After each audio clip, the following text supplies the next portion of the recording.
ఆ మూఢమికి అసలు కారణం ఏమిటి అంటే మనం అంటాం గ్రహాలకి దగ్గరగా, మూఢమి అనగా సూర్యగ్రహానికి దగ్గరగా ఆ గ్రహములు రావడము అని. దాన్ని అస్తంగత్వము అని కూడా అంటాం. ఇంగ్లీష్ లో అయితే కంబషన్ అంటారు. ఈ మూఢమి లేదా అస్తంగత్వము అసలు ఎలా జరుగుతుంది? జరుగుతున్నప్పుడు, జరగడము అంటే దగ్గరికి వచ్చారని, కానీ దగ్గరికి వచ్చినప్పుడు అత్యంత ముఖ్యమైన సాంకేతిక పదాలు మనం వినియోగిస్తాం. అవి పంచాంగాలలో రాస్తారు. మనం చాలా తక్కువగా వాటిని గమనిస్తాం. వాటి గురించి ఎక్కువగా పట్టించుకోము. అది ఏమిటోలే అని వదిలేస్తాం. వాటినే ఉదయ అస్తమయాలు అంటారు. ఏ గ్రహమైనా సూర్యుడి దగ్గరికి వచ్చినప్పుడు సూర్యుడితో పాటు కొంతకాలం ఉంటుంది కాబట్టి మనకు సూర్యుడు కనిపిస్తున్నప్పుడు ఆ గ్రహం కనిపించదు. అదేవిధంగా సూర్యుడి నుంచి కొంచెం దూరం వెళ్ళిన తర్వాత మళ్ళీ కనిపించడం మొదలు పెడుతుంది. ఈ క్రమంలో ఆ గ్రహము అస్తమిస్తుంది, ఉదయిస్తుంది. నిజానికి నమస్తే సార్. ఉదయము అంటే మనం ఏమనుకుంటాము? సూర్యుడు ఉదయించడం, సూర్యుడు అస్తమించడం దాంటిదే అనుకుంటాం. కానీ ఇది సూర్యునికి సంబంధించింది అయినా గ్రహము సూర్యుడి దగ్గరికి వచ్చినప్పుడు అంతరిక్షంలో తూర్పు క్షితిజం మీద సూర్యుడితో పాటు ఉంటుంది కాబట్టి మనకు కనపడదు. అప్పుడు అది అస్తమిస్తుంది.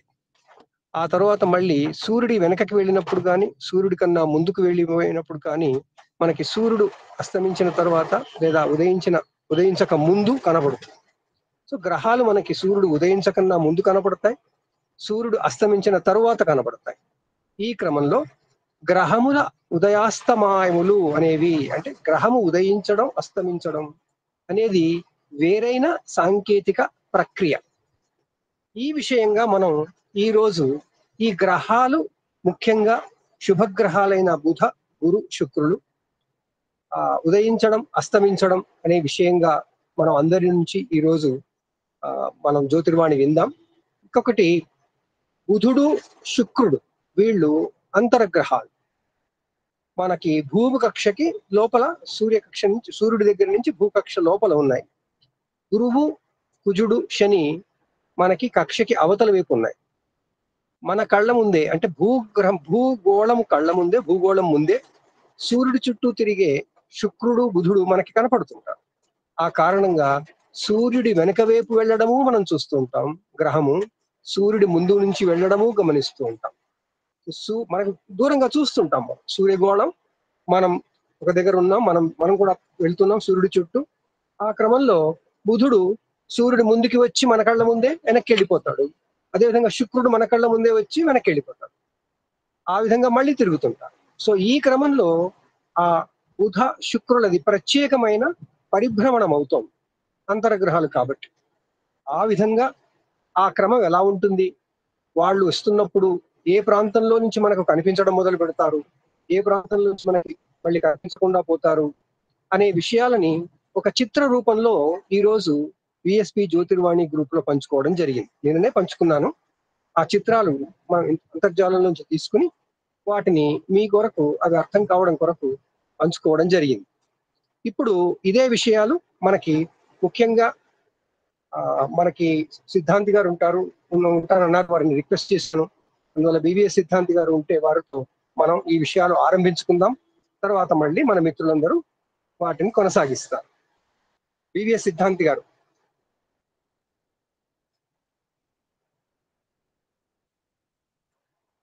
ఉన్నారా?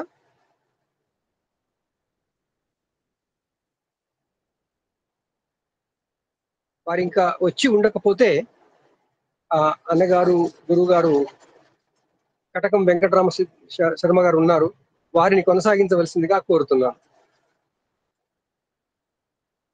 బివిఎస్ సిద్ధాంతి గారు ఇంకా రాలేదు. వచ్చాక మనం వారిని కోరుదాము. ఈలోగా మనకి ఈ గురుగారితో మనం జ్యోతిర్వాణి విందాం. అన్నగారు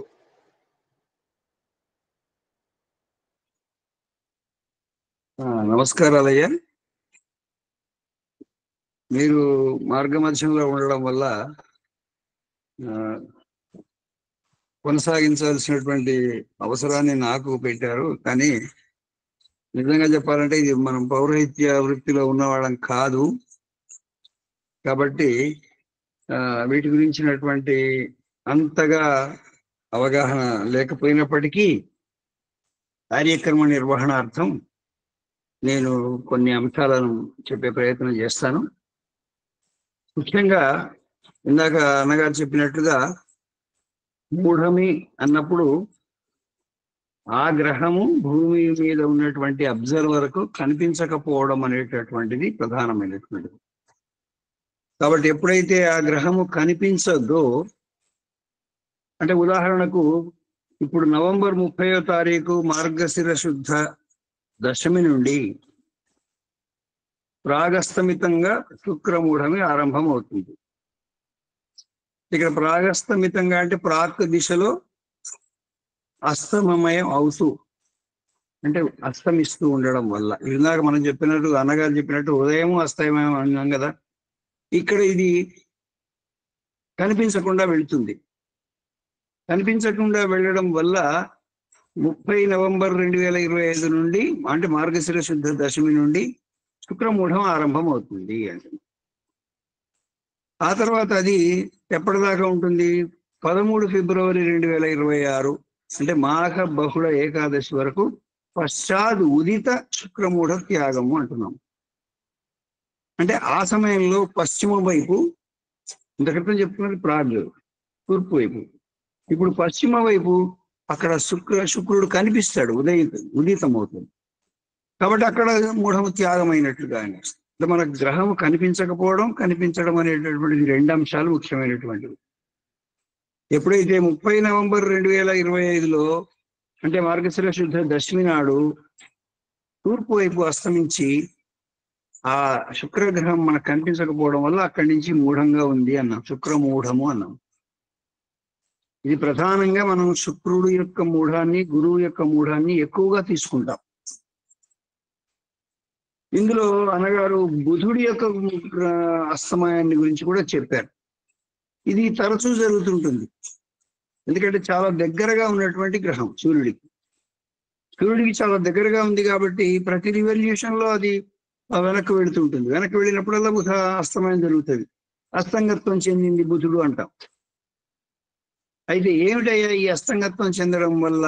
గురువు గాని, బుధుడు గాని, శుక్రుడు గాని అస్తంగత్వం చెందినప్పుడు ఏం జరుగుతుంది, మనం ఏం చేయకూడదు అంటాము అంటే, ముఖ్యంగా మనకు ఈ గ్రహాల యొక్క ఫలితాలు మనకు తెలుసు.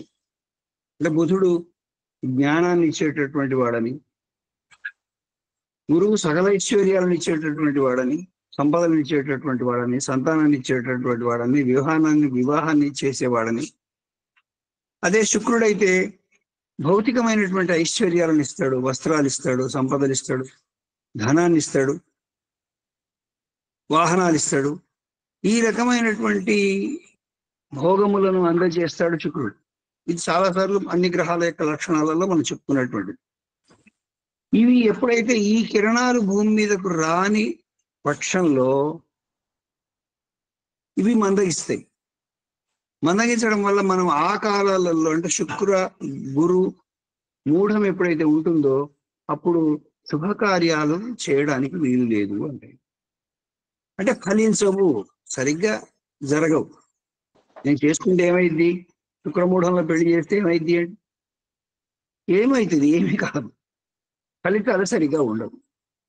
కాబట్టి వాటిని నిషేధించారు శుక్రమూఢంలో కానీ, గురుమూఢంలో కానీ. ముఖ్యంగా ఈ బుధుడు అస్తంగత్వం కావటం అనేటటువంటిది తరచూ జరుగుతుంది కాబట్టి దానికి నిషేధాన్ని మనం రాయలేదు పంచాంగాల్లో. అంటే ఎక్కడ ఆ కాలంలో చూసుకోవాలి. అప్పుడు బుధుడు అస్తంగత్వం ఉన్నప్పుడు నేను ఓ పుస్తకం ప్రారంభిస్తాను, చదవడం ప్రారంభిస్తాను అంటే అది ఎక్కడో మధ్యలో ఆగిపోతుంది.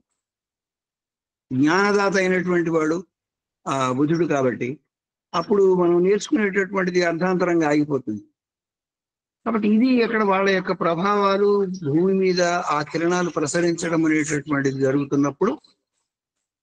జరుగుతున్నప్పుడు మాత్రమే చేయాలి.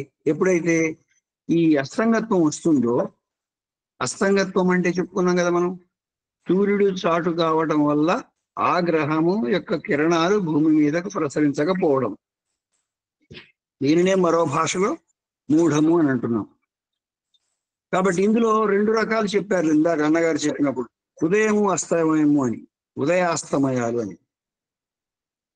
ఇది కూడా మనం గుర్తుంచుకోవాల్సిన అవసరం ఉంది. ఇప్పుడు నేను ఒక ఎగ్జాంపుల్ చెప్పాను ఏంటి, 30 నవంబర్లో ప్రాగస్తమిత శుక్రమూఢమి. ప్రాక్ అంటే తూర్పు వైపున అస్తమిస్తున్నటువంటి శుక్రుడు తనకు కనిపించకుండా వెళతాడు కాబట్టి అక్కడి నుంచి మూఢం ప్రారంభమైంది అంటున్నాం.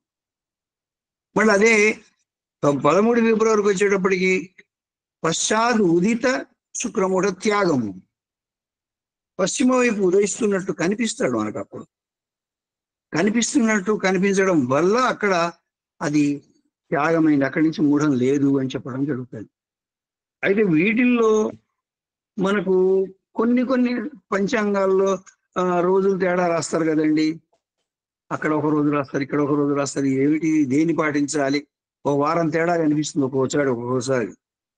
అంటే ఇక్కడ మనకు ఈ అబ్జర్వర్ చూసేటటువంటి విధానాన్ని బట్టి, అంటే మనం దృక్ సిద్ధాంతాన్ని పాటిస్తున్నామా, సంప్రదాయమైనటువంటి నిరయన సిద్ధాంతాన్ని పాటిస్తున్నామా అనేటటువంటి దాన్ని బట్టి మనకు ఈ కంటికి కనిపించకపోవడం, కనిపించడం అనేటటువంటి తేడా ఉంటుంది. అందువల్ల ఒకళ్ళు ఒక రకంగా రాస్తారు తప్ప దానివల్ల పెద్దగా మనకు వచ్చేటటువంటి నష్టం. 2 పాటిస్తే ఇంకా మంచిది. ఎందుకంటే ఏదో ఒక తీరుగా వాళ్ళు కనిపించట్లేదు అంటున్నారు కదా.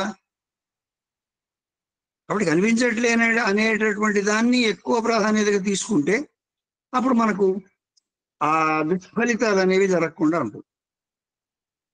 ఇందులో ప్రధానమైనటువంటిది ఏంటి నేను చెప్పదలుచుకున్న అంశము, ఒకటి వీళ్ళ యొక్క ఫలితాలు ఏమిటి మనకు తెలుసు. గురువు ఏ ఫలితాలు ఇస్తాడో తెలుసు, శుక్రుడు ఏ ఫలితాలు ఇస్తాడో తెలుసు. అయితే వీటి వరకే ఉంటాయా? మిగతా గ్రహాలకు ఉండవా? అన్ని గ్రహాలకు ఉంటాయి, సూర్యచంద్రులకు తప్ప. చంద్రుడికి అదే మనం దాన్ని ఏమంటాము, చంద్రుడికి జరిగేటటువంటి ఉదయాస్తమయాలను తిథులుగా చెప్పుకుంటున్నాము, అమావాస్య అంటున్నాం.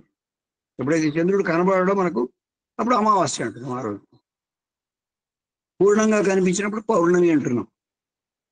కానీ అందుకే మనం అమావాస్య రోజుకి వచ్చేటప్పటికి చంద్రుడి ఫలితం ఉండదు కాబట్టి ముహూర్తాలను మనం చంద్రుడి అమావాస్య నుండి పాడ్యమి కూడా మనం ముహూర్తాలు పెట్టుకోవడం జరగదు. ఎందుకని అంటే అక్కడ చంద్రబలం లేదు అని. చంద్రబలం చాలా ముఖ్యమైనటువంటి అంశం కాబట్టి చంద్రుడు ఎప్పుడైతే బాలేంద్రుడు వస్తాడో విద్య నుండి మనం ముహూర్త దర్పణాలు ఉంటాయి చూడండి. విద్య నుండి ఉంటాయి ముహూర్తాలు. ఏమవుతుంది అంటే చంద్రబలం లేదు అక్కడ. అంటే చంద్రుడి యొక్క కిరణాలు మన మీద ప్రసరించటం లేదు. కాబట్టి ఆ అమావాస్య నాడు లేదా కృష్ణపక్ష చతుర్దశి వగైరా అన్ని కూడా ఇలాంటి వాటిని తీసుకుంటాం, ముహూర్తాలు తీసుకోకుండా ఉంటాం. కారణం ఏంటి అంటే చంద్రుడి యొక్క ప్రభావం మన మీద ఉండకపోవడం అనేటటువంటి ప్రధానమైన. అందుకోసం దాన్ని ఇక్కడ మనం ఎక్స్క్లూడ్ చేశాం, దాన్ని ఇక్కడ చెప్పుకోవాలి ప్రత్యేకంగా బుధ గురు శుక్రుల వరకే చెప్పడం జరిగింది. కాబట్టి బుధ గురు శుక్రులలో బుధుడి గురించి కూడా మనం చెప్పాలంటే మనం పంచాంగంలో బుధ సంచారం కనిపిస్తుంది చూడండి, దాంట్లో మనకు తెలుస్తుంది ఎక్కడెక్కడ బుధుడి యొక్క అస్తంగత్వం జరిగింది అనేటటువంటిది. పంచాంగ పరిశీలన చేసినట్టయితే మనకు బుధ అస్తంగత్వం అనేటటువంటిది చూపిస్తారు. ఉదాహరణకు నేను కొన్ని చెప్పే ప్రయత్నం చేస్తాను. పెద్దలు వచ్చేంత వరకు నేను ఫిల్లర్ మ్యూజిక్ లాంటి వాడిని అనుకోండి. పెద్దలు చెప్పడానికి ఇప్పుడు మనకి గురువు గారు వెంకటరామ శర్మ గారు మా అన్నగారు కావాల్సిన ఎన్నో ముఖ్య విషయాలు మనకి చెప్పారు. సిద్ధాంతి గారు వచ్చారు, అందువల్ల వారిని మనం రిక్వెస్ట్ చేద్దాం. సిద్ధాంతి గారు, గ్రహముల ఉదయాస్తమయములు ముహూర్తములపై వాటి ప్రభావము దయచేసి కొంచెం వివరించండి. శ్రీ మహాగణాధిపతయే నమః. సభాయే నమః. సభ్యులందరికీ నమస్కారం. ఈరోజు మంచి విశేషమైనటువంటి టాపిక్ లో మనం తీసుకోవడం జరిగింది. అసలు గ్రహముల ఉదయాస్తమయాలు వీటిని మనం సిద్ధాంతపరంగానే మనం గణితం చేయాల్సి వస్తుంది. దీన్నే సిద్ధాంతం అంటాం.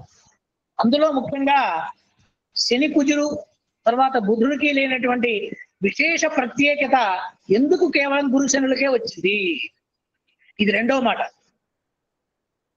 ఇది అసలు ఎందుకని మిగతా గ్రహాలను మనం ఎందుకు ఈ యొక్క ఉదయాస్తమయాలు అనివ్వండి, లేకపోతే దాని మౌఢ్యం అనండి, ఇంకా మనం ఇటువంటి మాటలతో ఏవైనా చెప్పవచ్చు. అందులోనూ ముఖ్యంగా ఏమిటి అంటే బృహస్పతి శుక్రుడు యొక్క ప్రత్యేకత ఏమిటి? ఈ రెండూ కూడా ఒకటి, ఇందులో శుక్రుడు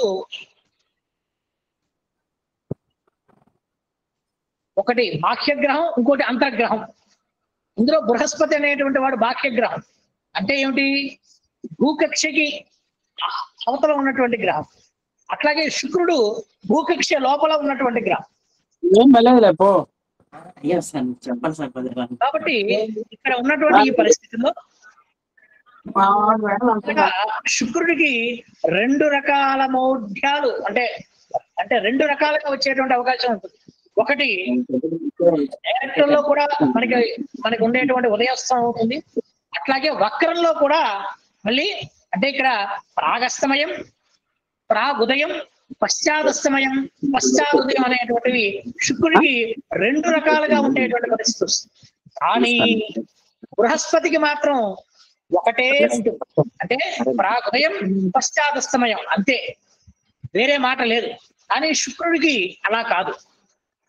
వక్రంలో ఉన్నప్పుడు పశ్చాదస్తమయం అని, అట్లాగే పశ్చాదుదయం అని, అట్లాగే ప్రాగస్తమయం అని, ప్రాగుదయం అని, ఈ విధంగా రెండు రకాలుగాను మనం శుక్ర భగవాన్ని మనం ఆ విధంగా చెప్పుకోవటం జరుగుతుంది. ఎందుకని ఈ రెండింటినీ పాటిస్తున్నాము అంటే ఇక్కడ మన యొక్క పెద్దలైనటువంటి మహర్షులు ఈ రెండు గ్రహముల యొక్క గ్రావిటీ అంటాం, గ్రావిటీని బట్టి మనకి ఈ యొక్క స్థితిని కల్పించారు అనేటువంటి విషయాన్ని మనకు అర్థమవుతుంది. ముఖ్యంగా ఏమిటి అంటే బృహస్పతి అతి పెద్దమైనటువంటి ప్లానెట్. ఇతను బృహస్పతి వారు దగ్గరగా వచ్చినప్పుడు వారి వేగం చాలా ఎక్కువగా ఉంటుంది. అంటే రవికి దగ్గరగా వచ్చినప్పుడు వారి వేగం చాలా ఎక్కువగా ఉంటుంది. ఈ వేగం ఎక్కువైనప్పుడు వాటి యొక్క గ్రావిటీలో చాలా మార్పులు వస్తాయి. అందువల్ల ఈ యొక్క ప్రభావం చంద్రుడి మీద పడి చంద్రుల్లో వచ్చేటువంటి గ్రహ గతిలో కూడా మార్పు వస్తుంది. ఎందుకని అంటే మనం బృహస్పతి యొక్క చేష్ట యొక్క ఫలాన్ని కూడా మనం ఈ యొక్క చంద్రుని యొక్క గణితంలో మనం తీసుకోవడం జరుగుతుంది. అనగా అంటే ఇక్కడ ముఖ్యంగా గమనించాల్సిన విషయం ఏమిటి అంటే మూన్ క్యాలిక్యులేషన్ లో, అంటే మూన్ యొక్క బలాబలాల్లో చూసినప్పుడు మనము వాటి యొక్క వేగముని గతించే వాటి యొక్క వేగముని స్ఫుటగతి అంటే ఇప్పుడు మనం ఎఫెమరీస్ అంటున్నాం. మీరందరూ కూడా ఎఫెమరీస్ ఆధారంగానో లేకపోతే ఒక సాఫ్ట్వేర్ బేసిక్ గా ఆధారంగానో దీన్ని మనం చేసేటువంటి అవకాశం. అప్పుడు మనం ఈ యొక్క ముఖ్యంగా మన బృహస్పతి వారిది తర్వాత శుక్రుడి యొక్క స్ఫుటాన్ని బట్టి కూడా మనం ఈ యొక్క వేగాన్ని గతించాల్సినటువంటి పరిస్థితి మనకు వస్తుంది. దాన్ని ఏమంటామంటే ఎస్టర్బులేషన్ అనేటువంటి పేరుతో పిలుస్తారు ఆంగ్లంలో. కాబట్టి ఇది చాలా ముఖ్యమైనటువంటి పరిస్థితి. అలాగే శుక్రుని యొక్క పరిస్థితి వచ్చేటప్పటికి కూడా శుక్రుడు అత్యంత కాంతివంతమైనటువంటి గ్రహం మనకి నవగ్రహాల్లో. వాటి యొక్క కాంతి ప్రభావం చేత కూడాను వారికి ఈ యొక్క స్థితి అనేటువంటిది కలుగుతూ ఉంటుంది. కాబట్టి ఇక్కడ మనం ఈ యొక్క పరిస్థితిని మనం రెండిటికి కూడాను ముఖ్యంగా ఈ రెండు గ్రహాలకే వచ్చేటువంటి బలాబలాలు ఎక్కువగా ఉన్నాయి. కాబట్టి ఈ యొక్క స్థితిగతుల్లో చేసేటువంటి నిర్ణయాలు కొంచెం చాలా ఇబ్బందికరంగా ఉంటాయి. కాబట్టి మనం ఈ యొక్క గురు శుక్ర మౌఢ్యాల్లో చంద్రుని యొక్క వేగంలో ఇబ్బంది వస్తుంది. కాబట్టి చంద్రమా మనసో జాతః అనేటువంటి సూత్రాన్ని అనుసరించి వీటి యొక్క మానసిక స్థితి కొంచెం ఇబ్బందికరంగా ఆవేశపూరితంగా ఉండొచ్చు. అందువల్ల ఇటువంటి రోజుల్లో శుభ కార్యక్రమాలు నిషిద్ధము అని మనకి పెద్దలు చెప్పినటువంటి మాట. ఎందుకని అంటే ఈ రెండు గ్రహ ప్రభావము మనకి ఇక్కడ బాగా స్పష్టంగా కనిపిస్తూ ఉంటుంది. ఎవరికి? కేవలం ఇటు బృహస్పతిది, ఇటు శుక్రుడిది. ఎందుకు బృహస్పతిది అంటే బృహస్పతి చాలా పెద్దనైనటువంటి వాడు. అలాగే శుక్రుడు చాలా కాంతివంతమైన గ్రహం. అంటే ఒకటి లైట్, ఇంకోటి వెయిట్. ఈ రెండిటికి కూడా మనకి ఫిజిక్స్ లో కనుక ఆలోచించినట్టయితే మనకి చాలా సంబంధం ఉంటుంది. ఒకటేమిటి లైట్, బాగా కాంతివంతమైనటువంటి గ్రహం. ఇంకోటి వైట్, బాగా బరువైనటువంటి గ్రహం బృహస్పతి. కాబట్టి ఈ రెండిటి మధ్య మనం ఉండేటువంటి ఈ పరిస్థితుల్లో ఇట్లా మనం ఈ యొక్క ధర్మంగా చెప్పుకోవచ్చు. అలాగే ఇక్కడ ఒకటి రాక్షస గురువులు, ఇంకోటి దైవ గురువు. ఈ రెండిటి మధ్య ఉండేటువంటి సంబంధం కూడా కొంచెం విలక్షణమైనది. ప్రతి జాతకంలోనూ ఈ రెండు గ్రహాల యొక్క పరిస్థితి చాలా విశేషంగా మనం చెబుతూ ఉంటాం. శుక్రబలం గాని గురుబలం గాని ఉంటే వీళ్ళిద్దరూ కూడా ప్రత్యేకించి శుభుల్లో చాలా బరీయమైనటువంటి వారు. ఈ శుభగ్రహాల రెండు అస్తంగత్వం చెందితే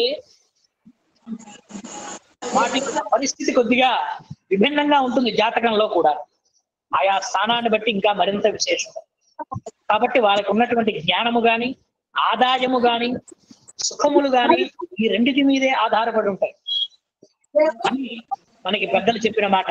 కాబట్టి ఈ విధముగా మనం ఈ రెండింటినీ కూడా ఉపాసన చేసుకుంటూ ఆయా ఉండేటువంటి ప్రాగృదయ ప్రాగస్తమయాలు గాని, పశ్చాదుదయ పశ్చాద సమయాలు గాని సరిచూసుకుంటూ మనం వారి యొక్క ఉపాసన కనుక చేసినట్టయితే మనం చక్కగా వారి యొక్క అనుగ్రహాన్ని పొందడానికి మనకి విశేషమైనటువంటి ఇది ఉంటుందని నేను భావిస్తున్నాను.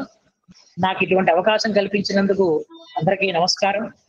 కాబట్టి మనం ముఖ్యంగా ఎవరికన్నా శుక్రగ్రహ దోషాలు కానీ, తర్వాత బృహస్పతి గ్రహ దోషాలు కానీ ఉన్నప్పుడు కొంతమంది పెద్దలు ఆయా మౌఢ్య సమయాల్లో, ఆయా అస్తమయ సమయాల్లో వాటి ఉపాసన చేయండి, అవి తొందరగా సిద్ధిస్తాయని కూడా కొంతమంది పెద్దలు బాగా చెబుతూ ఉన్నటువంటి మాట. నాకు చేసినటువంటి పరిస్థితిని మీతో పంచుకోవటం అనేది జరిగింది. నాకు ఈ అవకాశం కల్పించినందుకు చాలా ధన్యవాదాలు. నమస్కారం. గురువు గారికి ధన్యవాదాలు. సిద్ధాంతి గారికి మంచి విషయాలు 4 సిచ్యుయేషన్స్ మనకు చెప్పారు గురువు గారు. ఒకటి పశ్చాద్ అస్తమయం, 2 ప్రాగ్ అస్తమయం, మరొక 2 పశ్చాద్ ఉదయం, ప్రాగ్ ఉదయం. ఇవి మనకి ఏ గ్రహము మూఢత్వానికి కంబషన్ లేదా అస్తంగతం అయ్యేటప్పుడైనా ఈ 4గిట్లో ఏదైనా 2 సిచ్యుయేషన్స్ ఉంటాయి. మనం ఈ రోజు ప్రత్యేకంగా మూఢమి అనే పదం వాడకుండా మనం ఈ విషయం ఎందుకు పెట్టుకున్నామంటే, మన జ్యోతిషం నేర్చుకుంటున్న వారు, జ్యోతిషం తెలిసిన వారు కూడా ఈ విషయాల గురించిన పంచాంగ విజ్ఞానం పెంచుకునే అవకాశం కలగాలని, వారిలో ఆ ప్రేరణ కలగాలని. పంచాంగంలో ఈ గ్రహ చారలు చూపించినప్పుడు ఆ బుధుడికి, గురువుకు, శుక్రుడికి వాళ్ళు అస్తమయం ఎప్పుడైంది, ఉదయం ఎప్పుడైంది రాస్తారు. ఒకటే గుర్తు, సూర్యుడు రాకముందు మనం గ్రహాన్ని చూస్తే, ఆ తర్వాత సూర్యుడు వచ్చినప్పుడు చూడకపోతే అది ఉదయం పూట కాబట్టి ప్రాగ్ అస్తమయం అవుతుంది. మళ్ళీ ఎప్పుడు చూస్తాం ఆ గ్రహాన్ని అంటే మరి సూర్యుని దాటి వెనక్కి పోయినప్పుడు. అందువల్ల అది పడమట సూర్యుడు అస్తమించిన తర్వాతే ఆ గ్రహం కనబడుతుంది. అందువల్ల దాన్ని ఉదయం అంటాం. సో ఈ టెక్నికల్ గా ఉన్నటువంటి ఈ విషయం మూఢానికి సంబంధించింది. ఈ విషయం అందరికీ తెలిసి రావాలని, అందరూ తెలుసుకునే జిజ్ఞాస పెంచుకోవాలనే ఉద్దేశంతోనే ఈ ప్రత్యేకమైనటువంటి చర్చ మనం పెట్టుకున్నాం. దయచేసి అందరూ మ్యూట్ చేసుకోండి. కొందరు మ్యూట్ చేసుకోలేదు, దయచేసి మ్యూట్ చేసుకోండి. చిన్న మాట, మనం మౌఢ్య సమయంలో శుక్రుని మనం సూర్యబింబం పైన ఒక చిన్న మచ్చలాగా మనం దర్శనం చేయవచ్చు, కానీ బృహస్పతిని అలా మనం దర్శనం చేయడం కుదరదు. ఇది కూడా అప్పుడప్పుడు కొన్ని విశేషంగా ఉన్నటువంటి అస్తమయాల్లో శుక్రుడిని దర్శనం చేసేటువంటి భాగ్యం వస్తుంది. అంటే మన ముందు సూర్యుడి ముందు శుక్రుడు ఉంటాడు ఆ క్షణంలో. అంటే భూమి సూర్యుడు మధ్యలో శుక్రుడు వస్తాడు. అప్పుడు కూడా మూడేమి వస్తుంది. ఆ టైంలో మనం చూడొచ్చు అంటే మనం మళ్ళీ అదేదో ఆ టెలిస్కోప్ అవి పెట్టుకొని చూడాల్సి వస్తుంది. ఆ సూర్యకాంతి ముందు మనం చూడలేం కదా. కానీ ఒక మచ్చలాగా సూర్యుడి మీద ఇటు బుధుడు శుక్రుడు కూడా కనిపించేటువంటి అవకాశం ఉంది. బుధుడు శుక్రుడు ఇద్దరు, బుధ శుక్రుడు కనిపించే అవకాశం ఉంది. బుధుడు చాలా తక్కువ. చాలా ధన్యవాదాలు గురువు గారు. ఎంవి శర్మ గారు దయచేసి తమ జ్యోతిర్వాణి వినిపించవలసిందిగా కోరుతున్నా.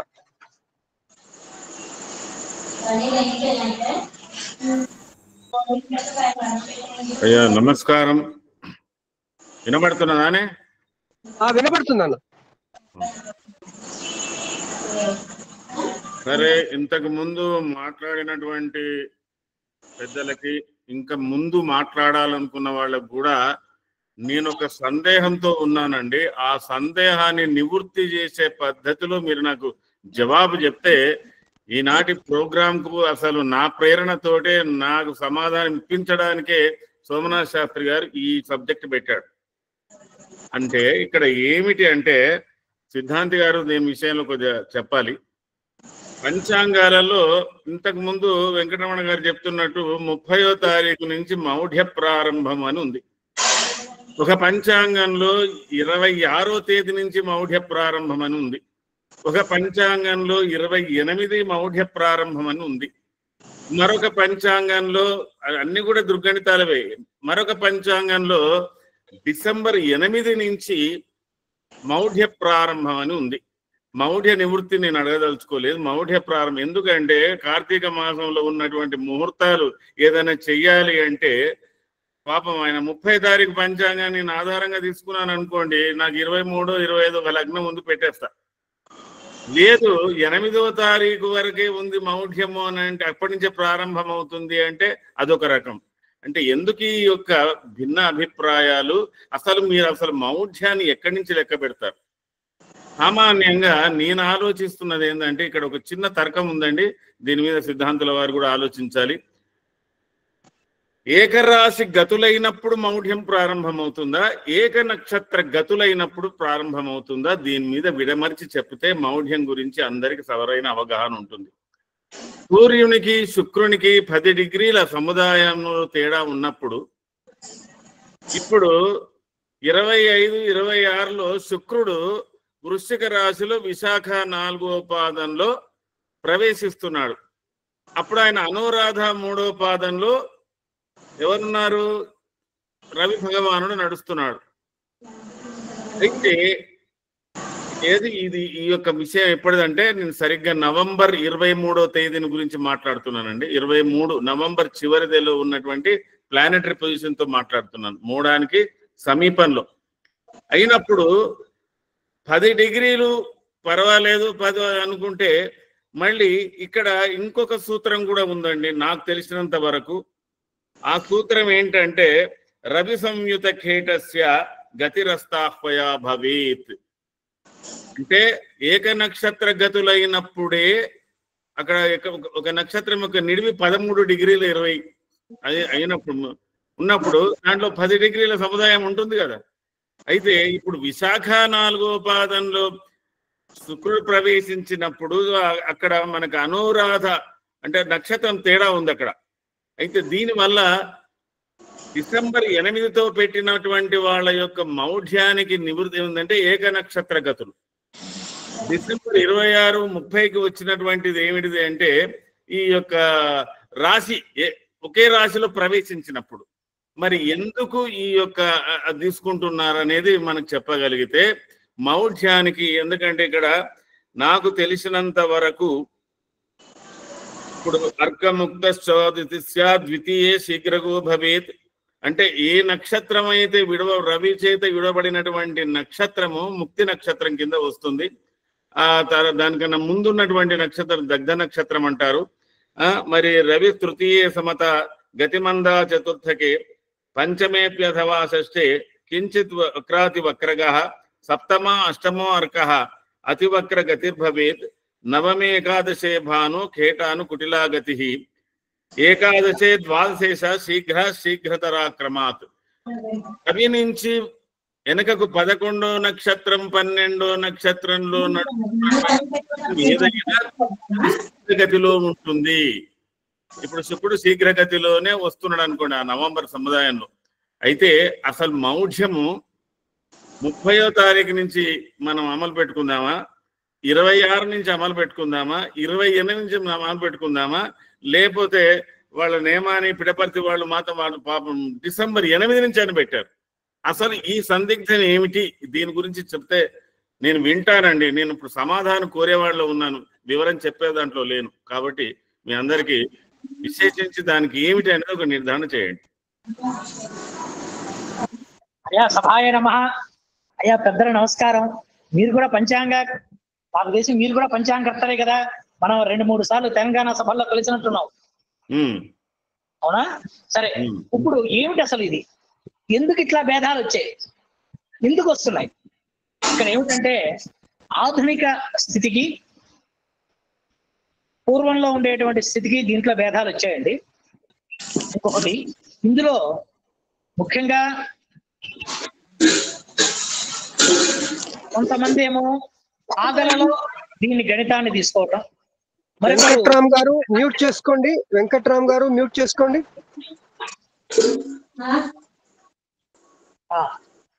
సరే, ఇప్పుడు ఆగలలో తీసుకునేటప్పుడు ఒక రకంగాను, క్రాంతిని బట్టి తీసుకునేటప్పుడు మరొక రకంగాను ఇందులో తేడా వస్తుంది. అంటే ఇక్కడ క్రాంతి అంటే చాలా మట్టికి, క్రాంతి అంటే దాన్ని ఏమంటామంటే డిక్లనేషన్ అంటాం. దీన్ని ఏమంటాం? డిక్లనేషన్. దీన్నే మనం పరమక్రాంతి, క్రాంతి అనేటువంటి దృష్టితో కూడా మనం వాడుతూ ఉంటాం. ఇది సిద్ధాంతపరంగా డిక్లనేషన్, రైట్ అసెన్షన్ అనేటువంటి, అంటే ఒక విశ్వాంశ క్రాంతి అనేటువంటి దీంతో మనం వాడుతూ ఉంటాం ఈ పదాలు. ఇది సిద్ధాంతపరంగా వచ్చినటువంటి గణితాగతంగా వస్తుంది. ఇది సూర్య సిద్ధాంతంలో ఉదయాస్తమాధికారం అనేటువంటి ఒక అధ్యాయం ఉంది సూర్య సిద్ధాంతంలో. అందులో ఈ క్రాంతిని బట్టే, పరమక్రాంతిని బట్టి దీన్ని గణితం చేయాలి అని యాక్చువల్ గా సిద్ధాంతకారులు అందరూ చెప్పి ఉన్నారు. కానీ ఆధునికంగా మనం దీన్ని సింప్లిఫైజ్ చేసుకుని దీన్ని భాగంలోనే మనం గణితం చేస్తున్నాం. అంటే ఇన్ని భాగంలో ఇన్ని, రవి నుంచి ఇన్ని భాగాల్లో ఉంటే ఇంత, రవి నుంచి వక్రంలో ఇన్ని భాగాలు ఉంటే ఇంత అనేటువంటి విషయాన్ని మాత్రమే తీసుకుంటున్నాం. ఇందులో 2-3 రకాల మతములు ఉన్నాయి. ఒక్కొక్కటి దానికి ఒక రోజు అంతే తేడా వస్తుంది. కానీ ఈ సంవత్సరం మాత్రం పరమక్రాంతికి ఆగలకి చాలా వ్యత్యాసం వచ్చింది. అనగా మీరు ముఖ్యంగా పెడపత్తి వారి, పొడగట్లపల్లి వారి పంచాంగం ఉంటాం మనం. ఆ పంచాంగం కనుక చూసినట్టయితే అందులో ఈసారి కొంచెం వ్యత్యాసం ఎక్కువగా వచ్చింది. మామూలుగా 2-3 రోజుల్లో వచ్చేటువంటి వ్యత్యాసం కన్నా ఈసారి వ్యత్యాసం ఎక్కువగా వచ్చింది. కారణం, ఎక్కువగా వచ్చేటువంటి ఏదైతే ఉందో పరమక్రాంతికి ఆగలికి ఉన్నటువంటి వ్యత్యాసం ఎక్కువగా రావటం ఈ సంవత్సరం గ్రహస్థితి రీత్యా. ఇది అప్పుడప్పుడు కూడా సంభవించవచ్చు, ఇదేం తప్పు కాదు. అట్లాగే ఇందాక మీరు చెప్పినట్టుగా మనం అసలు ఇది ఎందుకు వచ్చింది ఈ తేడా అనేటువంటి విషయాన్ని బట్టి ఆలోచిస్తే మనం ఈ కక్ష్యా పరిమాణాలు పూర్వకాలం ఒక రకంగా ఉన్నాయి, ఇప్పుడు కక్ష్యా పరిమాణాలు వేరే రకంగా మారాయి. అదేమిటండి, ఇది మార్పు చెందుతాయా? ఎస్, మార్పు చెందుతాయి.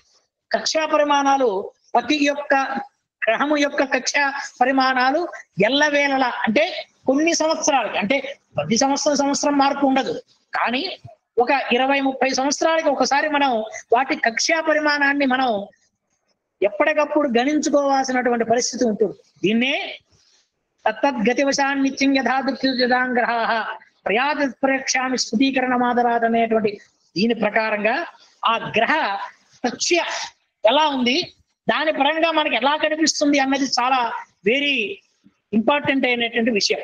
పూర్వకాలంలో తీసుకున్నటువంటి కక్ష్యా పరిమాణానికి ఇప్పుడున్నటువంటి కక్ష్యా పరిమాణానికి, అంటే ఈ శీఘ్రోచ్చలు మందోచ్చలు అనేటువంటి వీటిని వాడతాం మనం. యాక్చువల్ గా మనకు వచ్చినటువంటి గణితాపరంగా ఈ శీఘ్రోచ్చల మందోచ్చల్లో తేడా వచ్చింది. ఈ శీఘ్రోచ్చల మందోచ్చల్లో తేడా రావటం వల్ల ఈ కక్ష్యా పరిమాణం పెరిగింది. అంటే నేను చెప్పింది మీకు చెప్పండి. అదే.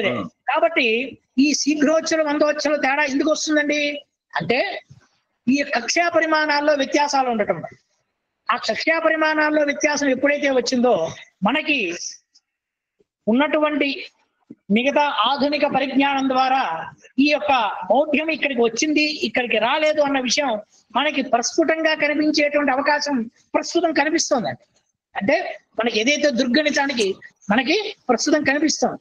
కాబట్టి ఆధునిక పరిజ్ఞానంతో వాడే వాళ్ళు ఒక రకంగాను, ప్రాచీన పరిజ్ఞానంతో వాడే వాళ్ళు ఒక రకంగాను, అలాగే క్రాంతిని బట్టి వాడే వాళ్ళు మరొక రకంగాను, ఈ విధంగా 3 రకాల మతములు ప్రస్తుతం నడుస్తున్నాయి.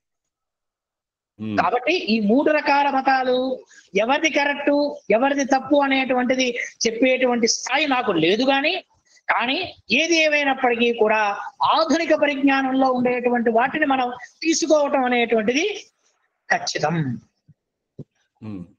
ఎందుకని ఇది ప్రత్యక్షమపి గోపితం కాబట్టి ఇది ప్రత్యక్షంగా కనిపించేటువంటి విషయాలు కాబట్టి మనం వీటిని ఆధునికంగా తీసుకొని ఈ కక్షా పరిమాణాలు ఎప్పటికప్పుడు అంటే ఒక 20 ఏళ్ళకో 30 ఏళ్ళకో మనకి ఉన్నటువంటి మార్పులను సహజంగా తీసుకుని తద్వారా వీటిని మనం ఎప్పటికప్పుడు మనం సరి చేసుకుంటూ ఉన్నాం అయ్యా.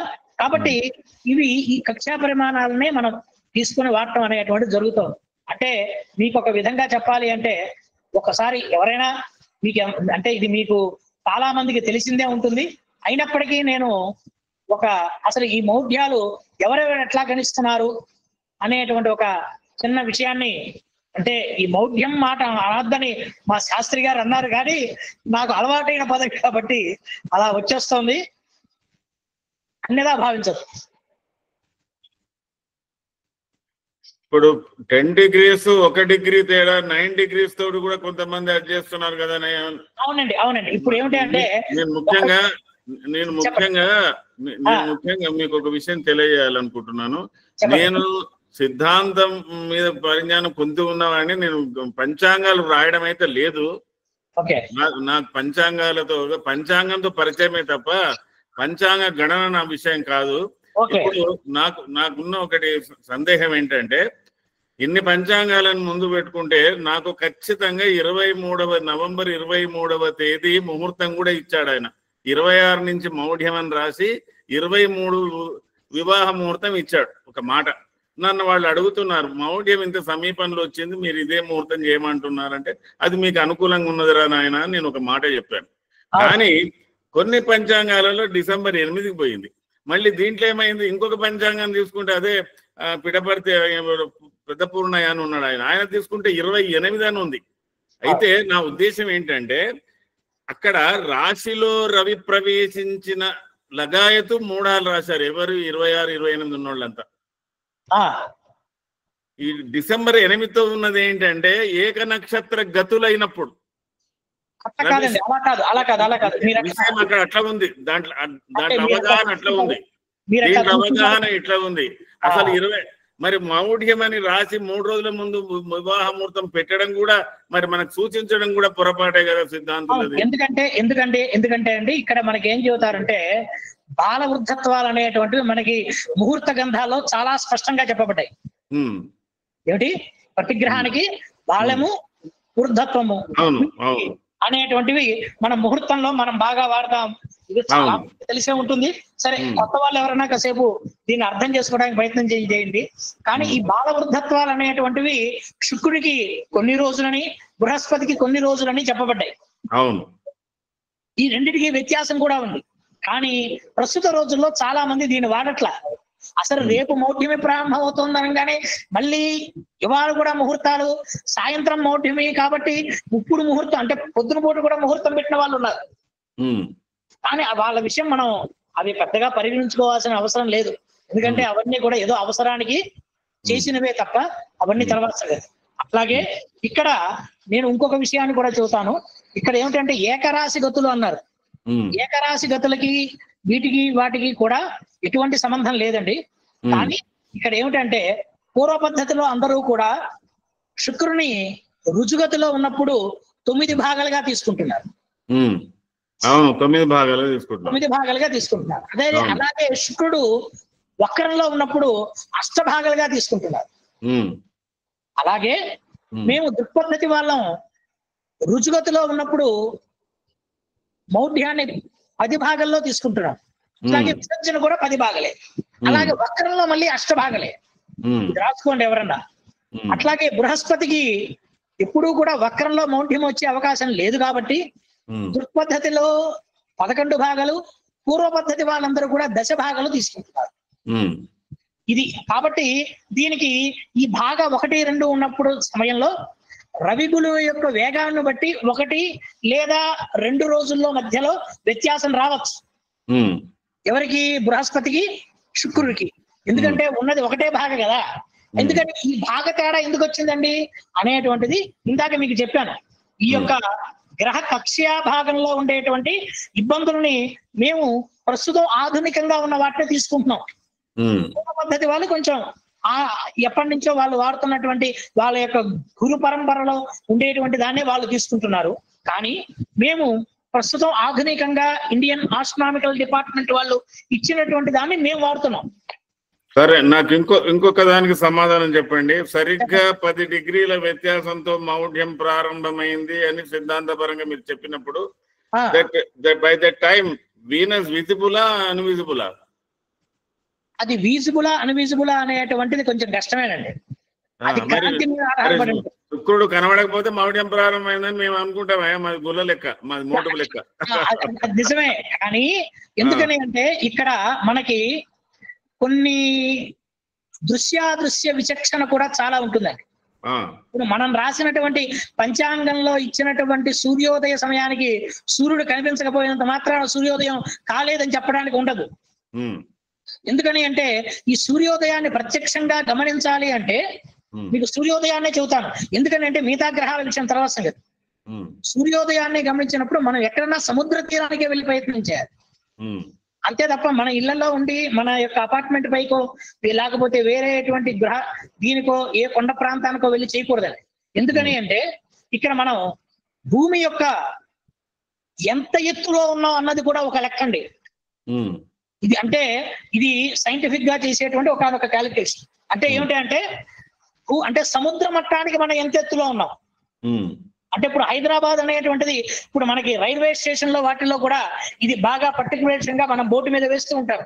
దీన్ని బట్టి మనకి దృశ్యాదృశ్య విచక్షణ అనేటువంటిది మారుతుందంటే ఇది చెప్పడం చాలా సాంకేతికంగా కొద్దిగా కష్టమైనప్పటికీ దీన్ని అర్థం చేసుకోవడం. కానీ ఆకాశాన్ని చూసేటప్పుడు ప్రత్యక్ష ముఖ్యంగా తూర్పును గాని పశ్చిమాన్ని గాని చూసేటప్పుడు మనం ఖచ్చితంగా మనం ఉంటున్నటువంటి సముద్ర మట్టానికి మన ఎత్తెంత, అప్పుడు వాతావరణంలో ఉన్నటువంటి తేమ ఎంత. ఎందుకని అంటే వాతావరణంలో తేమను బట్టి మనకి దృశ్యాదృశ్య విచక్షణ మారిపోతుంది.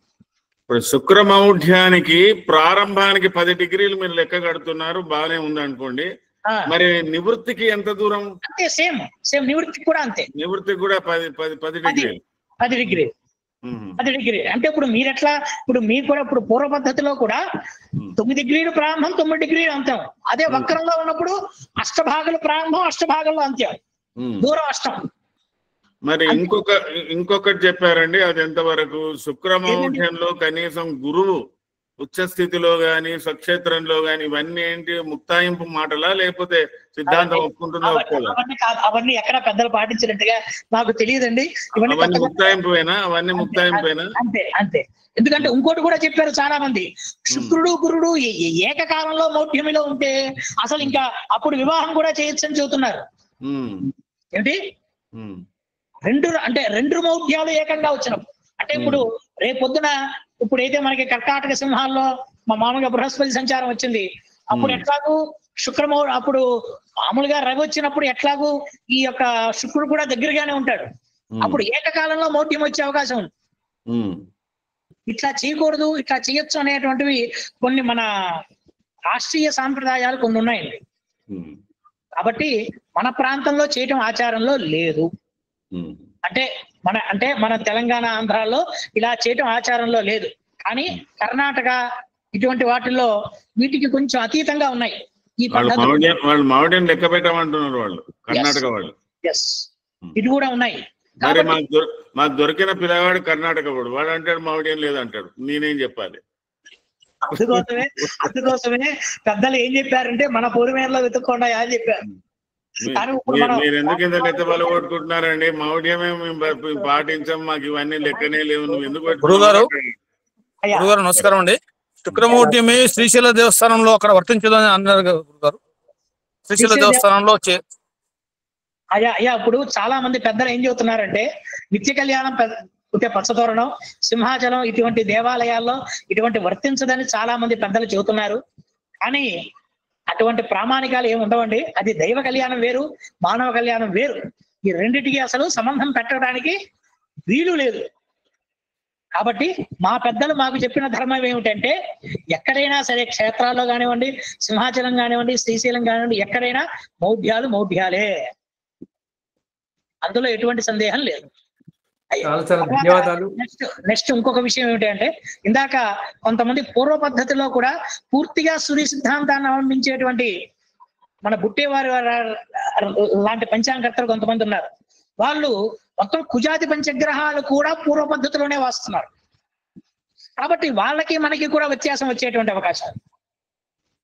అయ్యా శాస్త్రి గారు, ఇందాక మీరు అడిగారు ఈ పూర్వ పద్ధతిలో గుట్టేవారు రాసేటువంటి మౌఢ్యాలకి, దృక్పద్ధతిలో మౌఢ్యాలు రాసేటువంటి వాళ్ళకి, దృక్పద్ధతిలో మళ్ళీ క్రాంతిని బట్టి అంటే డిక్లనేషన్ బట్టి రాసేటువంటి వాళ్ళకి మళ్ళీ ఇందులో వ్యత్యాసం.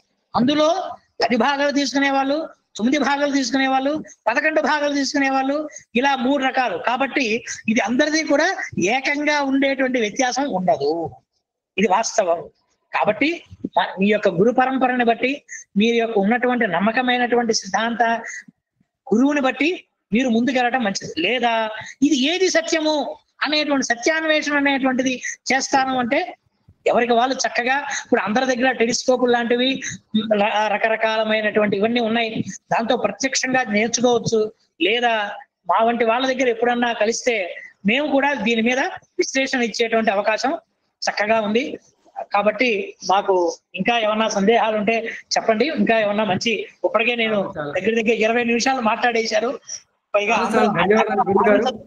ముఖ్యంగా చాలా వరకు చాలా మందికి పంచాంగంలో ఈ విధంగా ఉంటుంది అన్న అది ఎప్పుడు వస్తుంది, దాని మీద ఊరికే వాళ్ళ పద్ధతులు వేరు అని చెప్పుకునే బదులుగా ఇలా మనం శాస్త్రీయంగా అక్కడ అంతరిక్షంలో యాక్చువల్ గా ఏం జరుగుతుంది అనేది మనం తెలుసుకోవడం కొరకే మనం ఈ చర్చని ఇలా కొనసాగించాం. చాలా చాలా ధన్యవాదాలు. మా సిద్ధాంత్ గారు చెప్పినట్టు అసలు అది ఎంత సూక్ష్మమైంది అంటే ఆ పరమక్రాంతి తర్వాత క్రాంతి అది ఎంత సైంటిఫిక్ గా వాళ్ళు చేశారనేది. అందుకే బహుశా మన వాళ్ళందరూ ఆ పూర్వ పద్ధతులు ఏమన్నారంటే బాబు వదిలేసే 3 రోజులు వదిలేసే 4 రోజులు వదిలేసేమన్నారు. To be on the safe side కావచ్చు వాళ్ళు. ఇప్పుడు ఎవరు అట్లా వదలట్లేదు. ఏంటంటే అబ్బాయి కూడా మనం ముహూర్తాల విషయంలో దీని గురించి మాట్లాడుకున్నాం. దీని గురించి ఈ సబ్జెక్ట్ గురించి కూడా మనం ముహూర్తాల దాంట్లో మాట్లాడుకున్నాం. మరి అంటే ఏముందంటే ఆదివారం శనివారం వస్తుంది అంటే ముహూర్తాలు ఎక్కువగా పెట్టినటువంటి స్థితి. దానికి కొనసాగింపుగానే ఇప్పుడు మనకి చాలా మంది మిత్రులకి, ఈ రోజు వచ్చినటువంటి మిత్రులకి అర్థమవుతుంది ఇది ఏమిటి అంటే చాలా గణితానికి సంబంధించింది. మూఢవి అనేది ఆ గ్రహం యొక్క శక్తిని, సూర్యశక్తి క్షీణింపజేస్తుంది. అందువల్ల అది ఎలా పాటించాలి, ఏ విధంగా దీనికోసం చేయాలి అనేది మనం ఇంకా కాస్త నిశ్చితంగా తెలుసుకోవచ్చు అన్న ఉద్దేశంతోనే ఇది జరిగింది. చాలా చాలా ధన్యవాదాలు సార్. విరజ గారు ఏమైనా మాట్లాడతారమ్మా? లేదు సార్, అంటే నేను కూడా పెద్దవాళ్ళ దగ్గర వినాలి అని అనుకుంటున్నాను. నాకు ముహూర్తాల గురించి అంత గట్టిగా తెలీదు. ఇవాళ చెప్పిన విషయంలో చాలా నేర్చుకున్నాను. బట్ ఇంకొకసారి ఎప్పుడైనా దీని మీద వ్యాసం రాసి మన మ్యాగజైన్ కి ఇచ్చే ప్రయత్నం చేస్తాను. ఇది ముఖ్యంగా ఇప్పుడు రామగారు ఏమైనా అడుగుతారా సార్?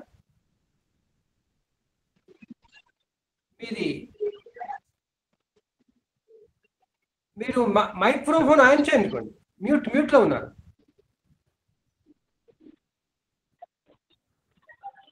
మూర్తి గారు చెప్పండి. ఎన్బిఆర్ మూర్తి గారు.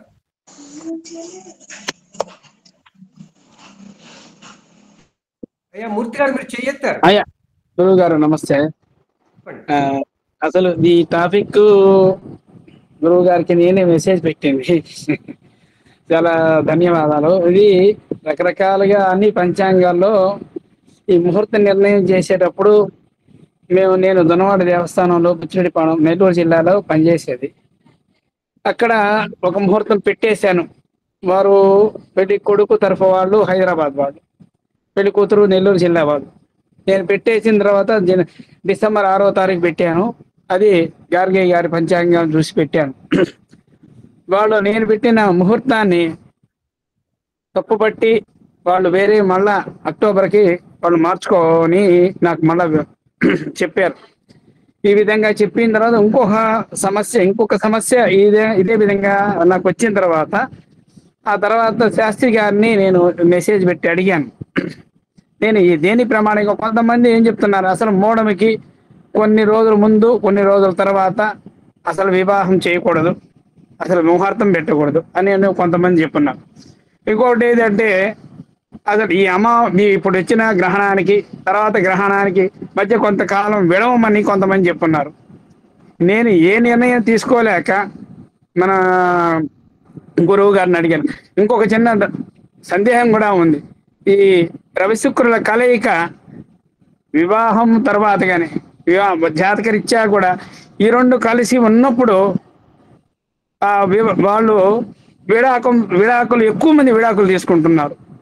దీనికి సంబంధించి ఈ శాంతిపూర్వకంగానో లేకపోతే ఇంకో పూర్వకంగానో వాళ్ళకి ఏదో రెమెడీ చెప్పి వాళ్ళని ఏదో చేసి అట్ట కూడా ఈ రవిశుక్రుల కలయిక ముహూర్తాలు పెట్టినప్పుడు ఏదైనా వాళ్ళ జాతకరీత్యా ఎప్పుడు రవిశుక్ర కలయిక ఉన్నప్పుడు వాళ్ళు ఖచ్చితంగా విడిపోతున్నారు.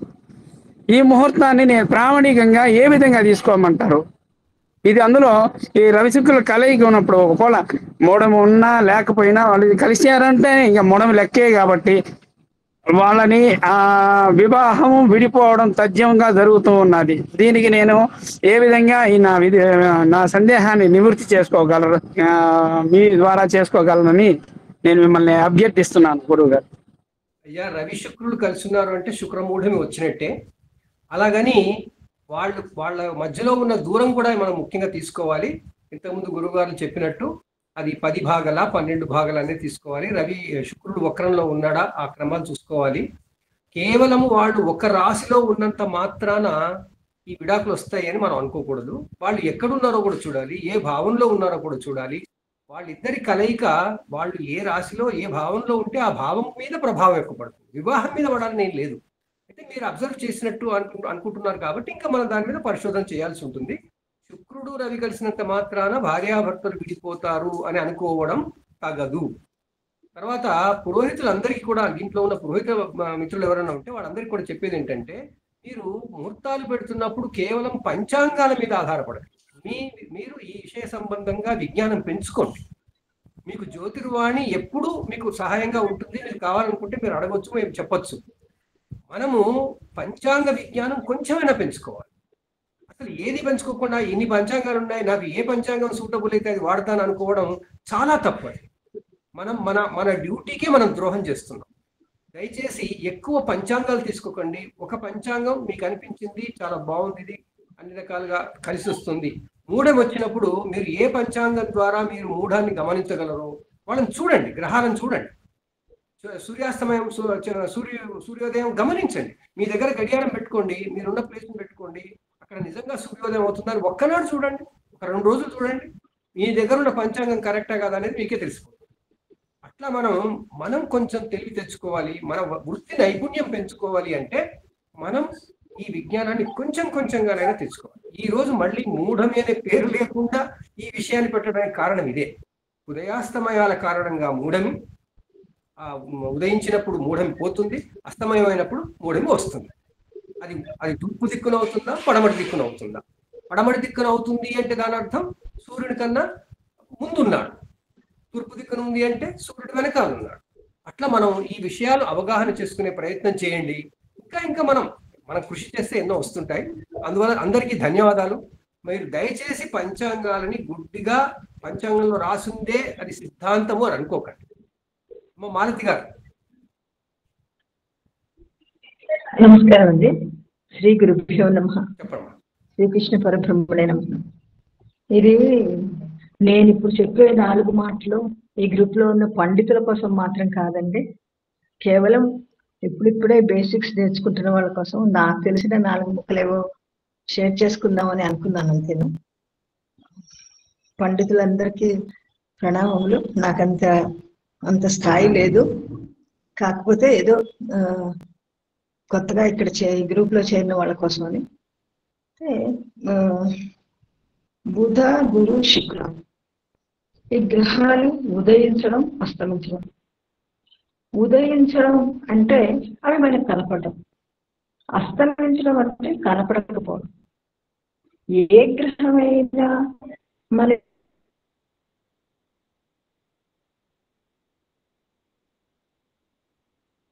ఎప్పుడు కనపడుతుంది, ఎప్పుడు కనపడదు. గ్రహాలన్నీ రవి చుట్టూ తిరుగుతూ ఉంటాయి, వాటి కక్షలు అనే విషయం మనందరికీ తెలుసు. అంటే మనం భూమి మీద ఉండి భూమి తిరుగుతోంది కనుక రవి తిరుగుతున్నాడు అని అనుకుంటున్నాం, కానీ అది కాదు.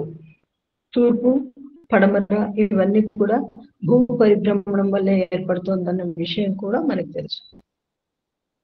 అయితే భూమికి న్యాచురల్ శాటిలైట్ చంద్రుడు. భూమికి చాలా దగ్గరగా ఉండడం వల్ల రవి కాంతి చంద్రుడి మీద పడ్డప్పుడు పూర్తిగా పరావర్తించింది. మనందరికీ చంద్రుడు ప్రకాశవంతంగా కనిపిస్తూ ఉంటుంది. అన్ని గ్రహాలు కూడా వాటి గమనంలో అవి తిరిగినప్పుడు కొన్ని గ్రహాలు వాటి భూమి తిరిగినట్టు తమ చుట్టూ తాము తిరగవు, వాటి కక్షల్లో మాత్రమే తిరుగుతాయి.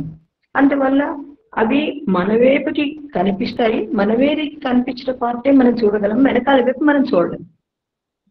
ఇలా తిరగడంలో సూర్యుడికి వెనకాల వైపుకి వెళ్ళిపోతాయి, సూర్యుడికి ముందు వైపు కంటే భూమికి సూర్యుడికి మధ్యలో కూడా వస్తాయి, సూర్యుడికి వెనకాల వైపు వెళ్ళిపోయి భూమికి కనిపించకుండా భూమి మీద ఉన్న వాళ్ళకి కనిపించకుండా ఉంటాయి. అంటే సూర్యుడికి వెనకాల వైపు వెళ్ళినప్పుడు కనిపించవు. ఆ కనిపించకపోవడమే అస్తమయం. కనిపించడం అనేది ఉదయం.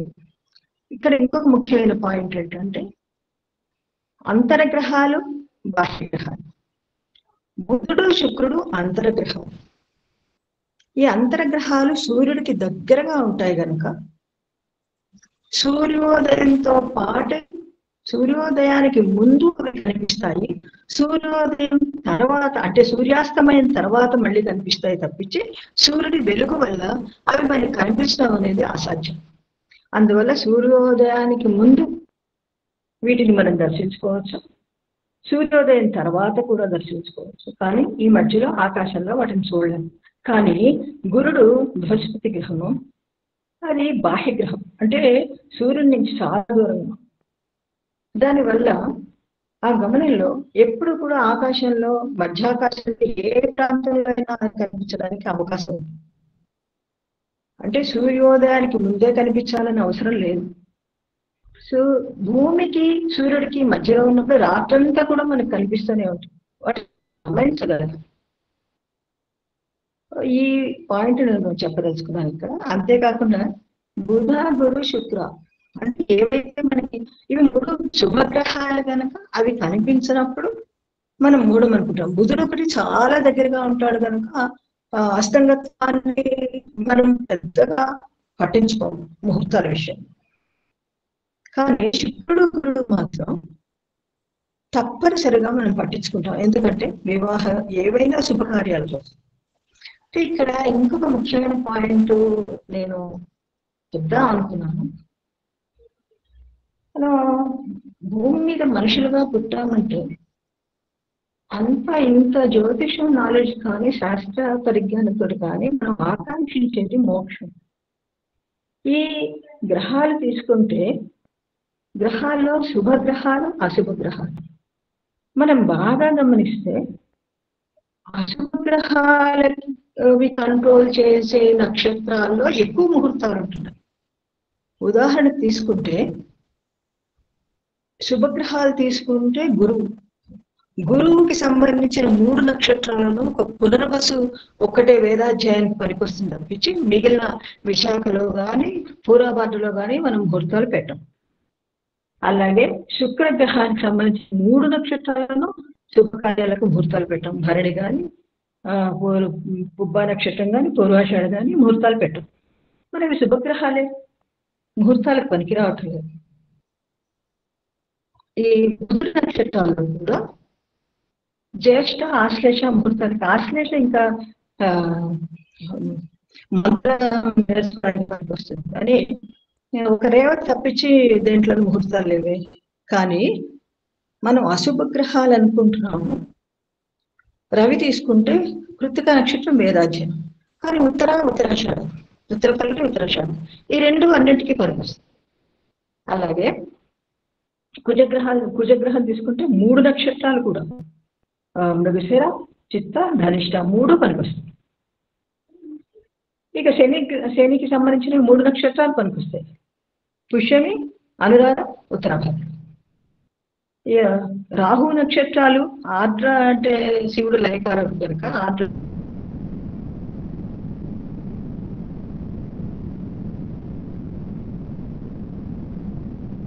వదిలేసి మిగిలిన 2 స్వాతి తర్వాత కేతు నక్షత్రాలు 3 వస్తాయి. అంటే ఇక్కడ నేను అర్థం చేస్తున్న పాయింట్ ఏంటంటే ఇహానికి సంబంధించిన వరకు అశుభగ్రహాలు ఎక్కువ ముహూర్తాలకి మనకి వస్తున్నాయి. అంటే శుభగ్రహాలన్నీ ఎంతసేపు మోక్షానికే మనకి మార్గాన్ని ఇస్తున్నాయి కదా, వాటిలో మనకి ఈ ఇహానికి సంబంధించిన శుభకార్యాలకు వీటికి మనకి ముహూర్తాలు దొరకటం లేదేమో అని ఒక్క ఆలోచన నాకు వచ్చింది. అది ఎంతవరకు కరెక్టో నాకు తెలియదు, విజ్ఞానం నిర్ణయించాలి. సో ఈ 2 పాయింట్లు నేను చెప్దాం అనుకున్నాను. నాకు ఈ అవకాశం ఇచ్చినందుకు ధన్యవాదాలండి. నమస్కారం. నమస్కారం అమ్మ మాలతి గారు. మీరు పూర్ణంగా చెప్పారు, కానీ దయచేసి అందరికీ నేను విన్నవించుకునేది ఏంటంటే, గ్రహాధిపత్యానికి నక్షత్రాలపై గ్రహాధిపత్యాన్ని శుభముహూర్తపు నక్షత్రాలకి లింకు పెట్టకండి. ఆ ఆలోచన విధానం పక్కన పెట్టండి. మన మాలతి గారు చెప్పింది టోటల్ గా ఆధ్యాత్మిక ధోరణిలో, స్పిరిచువాలిటీలో ఏదో వెళ్ళిపోయారు. మన ఋషులు దానికి సంబంధించి ఈ నిర్ణయం చేయలేదు. గ్రహాధిపత్యాల కారణంగా ఈ నక్షత్రాలని నిర్ణయం చేయలేదు. శుభగ్రహాలు అయితే ముహూర్తాలు పెట్టొద్దు, పాపగ్రహాలు అయితే ముహూర్తాలు పెట్టాలని ఎక్కడా లేదు. అసలు గ్రహాలకు ఆధిపత్యం ఉందంటే అవి గొప్ప కాదు.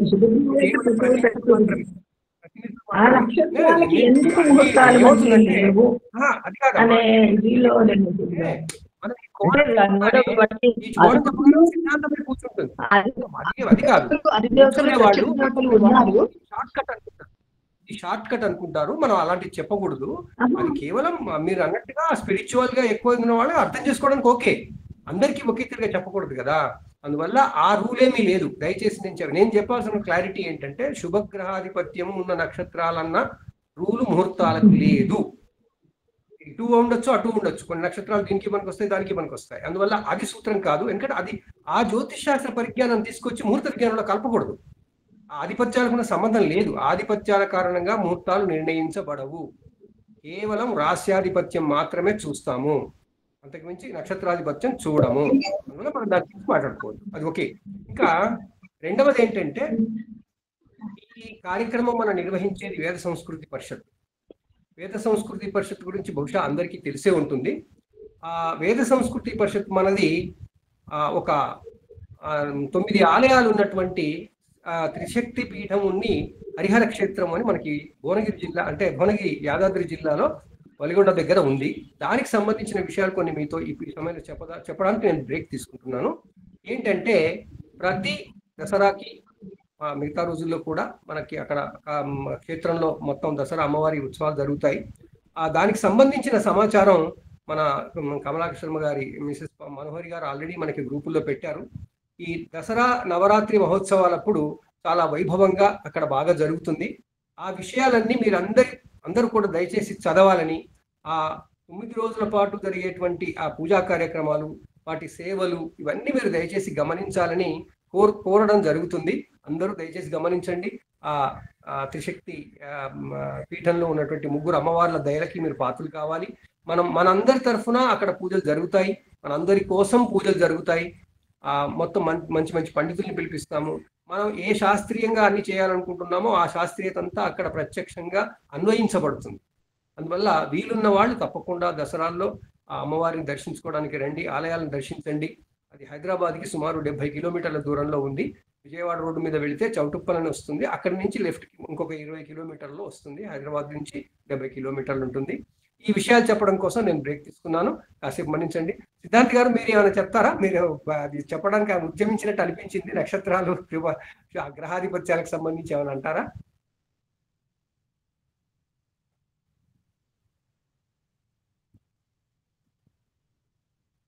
సరే, సిద్ధాంత్ గారు విన్నట్టు లేదు. ఇంకా మన మిత్రులు ఎవరైనా సరే దయచేసి తమ జ్యోతిర్వాణి వినిపించవలసిందిగా కోరుతున్నాను. అమ్మ రాజ్యలక్ష్మి గారు రండి. నమస్కారం అండి. పెద్దలందరికీ, గురువు గారికి అందరికీ నమస్కారం. ఈ రోజు నాకు మాట్లాడడానికి ధైర్యం సరిపోవట్లేదు. ఎందుకంటే పంచాంగాలు రాసే దాంట్లో నేను ఎప్పుడు లేను. పంచాంగం మీలాగే అందరిలా చూసుకుని ముహూర్తాలు ఇవ్వడం, అవి ఈ రోజు నాకున్న కన్ఫ్యూషన్, శర్మ గారు అడిగింది అన్ని నాకు జవాబులు, అందరు అడిగిన దాని ద్వారా నాకు జవాబులు దొరికినాయి చాలా వరకు. ఎందుకంటే ఈ కన్ఫ్యూజన్ అందరిలోనూ ఉంది. ఏది ఫాలో అవ్వాలనేది అసలు తెలియక చాలా తికమకలు అవడం అవి కూడా. అయితే ఏంటంటే ఏదో ఒకటి అనుకుని వెళ్తున్నాం, ఒక పంచాంగం ఏదో ఒకటి ఫాలో అవుదాం. లేదు మాక్సిమం 4 తీసుకుంటే 2 ఎక్కడ మ్యాచ్ అవుతున్నాయో 4-5 తీసుకుని పంచాంగాలు నేను 3-4 ఎక్కువ మ్యాచ్ అవుతున్నాయో అలా చూసినవి కూడా నేను ఉన్నాయన్నమాట. ఎందుకంటే నాకు సిద్ధాంతంలో ఎక్కువ ప్రవేశం లేదు కాబట్టి ఆ లెక్కలు అవి నేను వేయలేను. కాబట్టి నేను కూడా స్టూడెంట్ని ఈ విషయంలో, అందుకని చెప్పి. అయితే ఏంటంటే ముహూర్తానికి సంబంధించింది బృహద్ దైవజ్ఞ రంజనం అని ఒక మంచి బుక్ ఉంది మన దగ్గర. అయితే అది ఈ మధ్యనే నేను హిందీలో వ్యాఖ్యా సహితం అని ఉంటే మురళీధర్ చతుర్వేది గారిది 2 పార్ట్లు తెప్పించుకున్నాను. ఇందులో అసలు ఇది కనుక మొత్తం మనం 2 భాగాలు చదవగలిగితే బహుశా మనకున్న చాలా వరకు డౌట్స్ అన్ని తీరిపోతాయి అనేది నాకు అనిపించింది. దాంట్లోంచి కొన్ని నేను చూస్తే ఆల్మోస్ట్ బృహస్పతి, భరద్వాజ, తర్వాత జ్యోతిష్ సారం అసలు లేని గ్రంథాలు లేవన్నమాట అందులో. కాల నిర్ణయం, ఇంకా చాలా వాళ్ళు రాసిన దాంట్లో శ్రీపతి, రాజమార్తాండ, సంహిత ప్రదీప్, వశిష్ఠ, బ్రహ్మపురాణం ఇట్లా తీసుకుని అందులో బృహత్ దైవజ్ఞ రంజనంలో అన్ని ఎగ్జాంపుల్స్ తోటి ఇచ్చారనమాట. సో దాంట్లో కొద్దిగా నాకు అనిపించింది, ఒక్క నిమిషం. అయితే ఇందాక సిద్ధాంతి గారు చెప్పినట్టు అది కూడా నేను చూశాను. ఆయన చెప్పినట్టుగా ముహూర్తాలు అవి తీసుకోవడం అవి.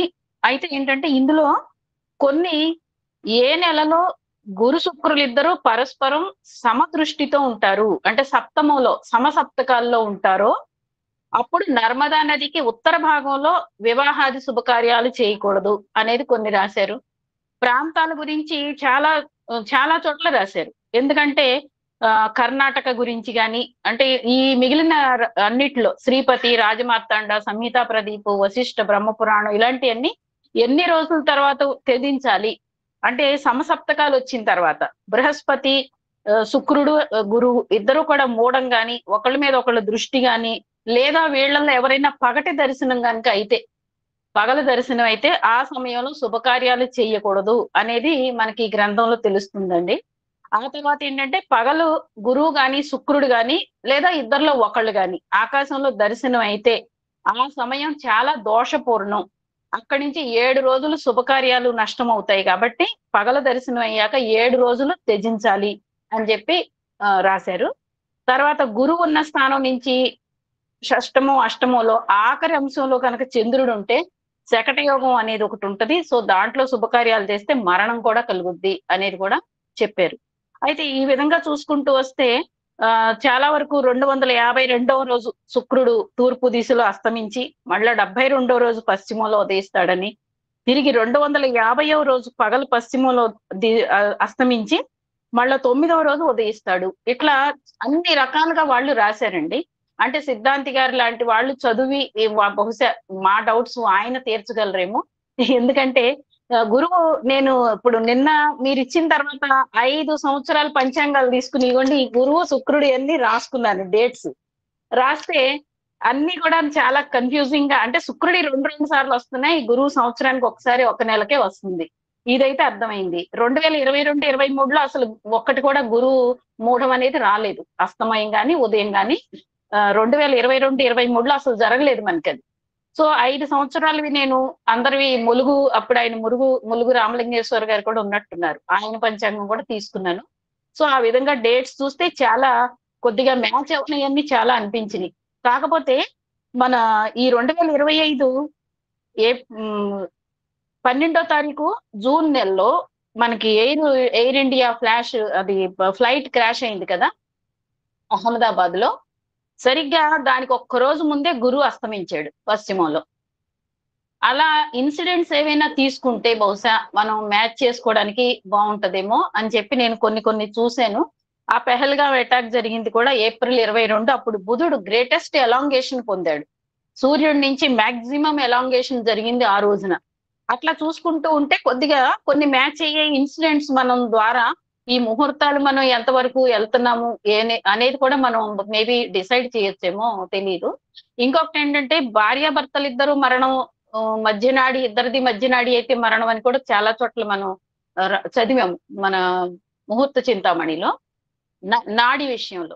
అట్లాగే ఇద్దరు పెళ్లిళ్ళు అయినా కూడా కొన్ని సంవత్సరాలు అయిన తర్వాత కూడా ఇద్దరు జంటగా మరణించినవి కనుక కొన్ని ఏవైనా మనం చూడగలిగితే ఏవైనా మనకి ఇంకా క్లూస్ దొరుకుతాయి. అయితే ఏంటంటే నాకు తెలిసి మొన్న మా కవి కులుగురు కాళిదాసు హరిఓం త్రిపాఠి గారు ఆయన భార్య ఇద్దరు ఒకేసారి పోయారు. అది ఆ రోజు అమావాస్య ఎందుకు బయలుదేరారని చాలా మంది ఇట్లాగే డిస్కషన్స్ చేస్తూ వచ్చారు. కానీ వాళ్ళకి సంబంధించిన డీటెయిల్స్ ఏమీ మాకు దొరకలేదు.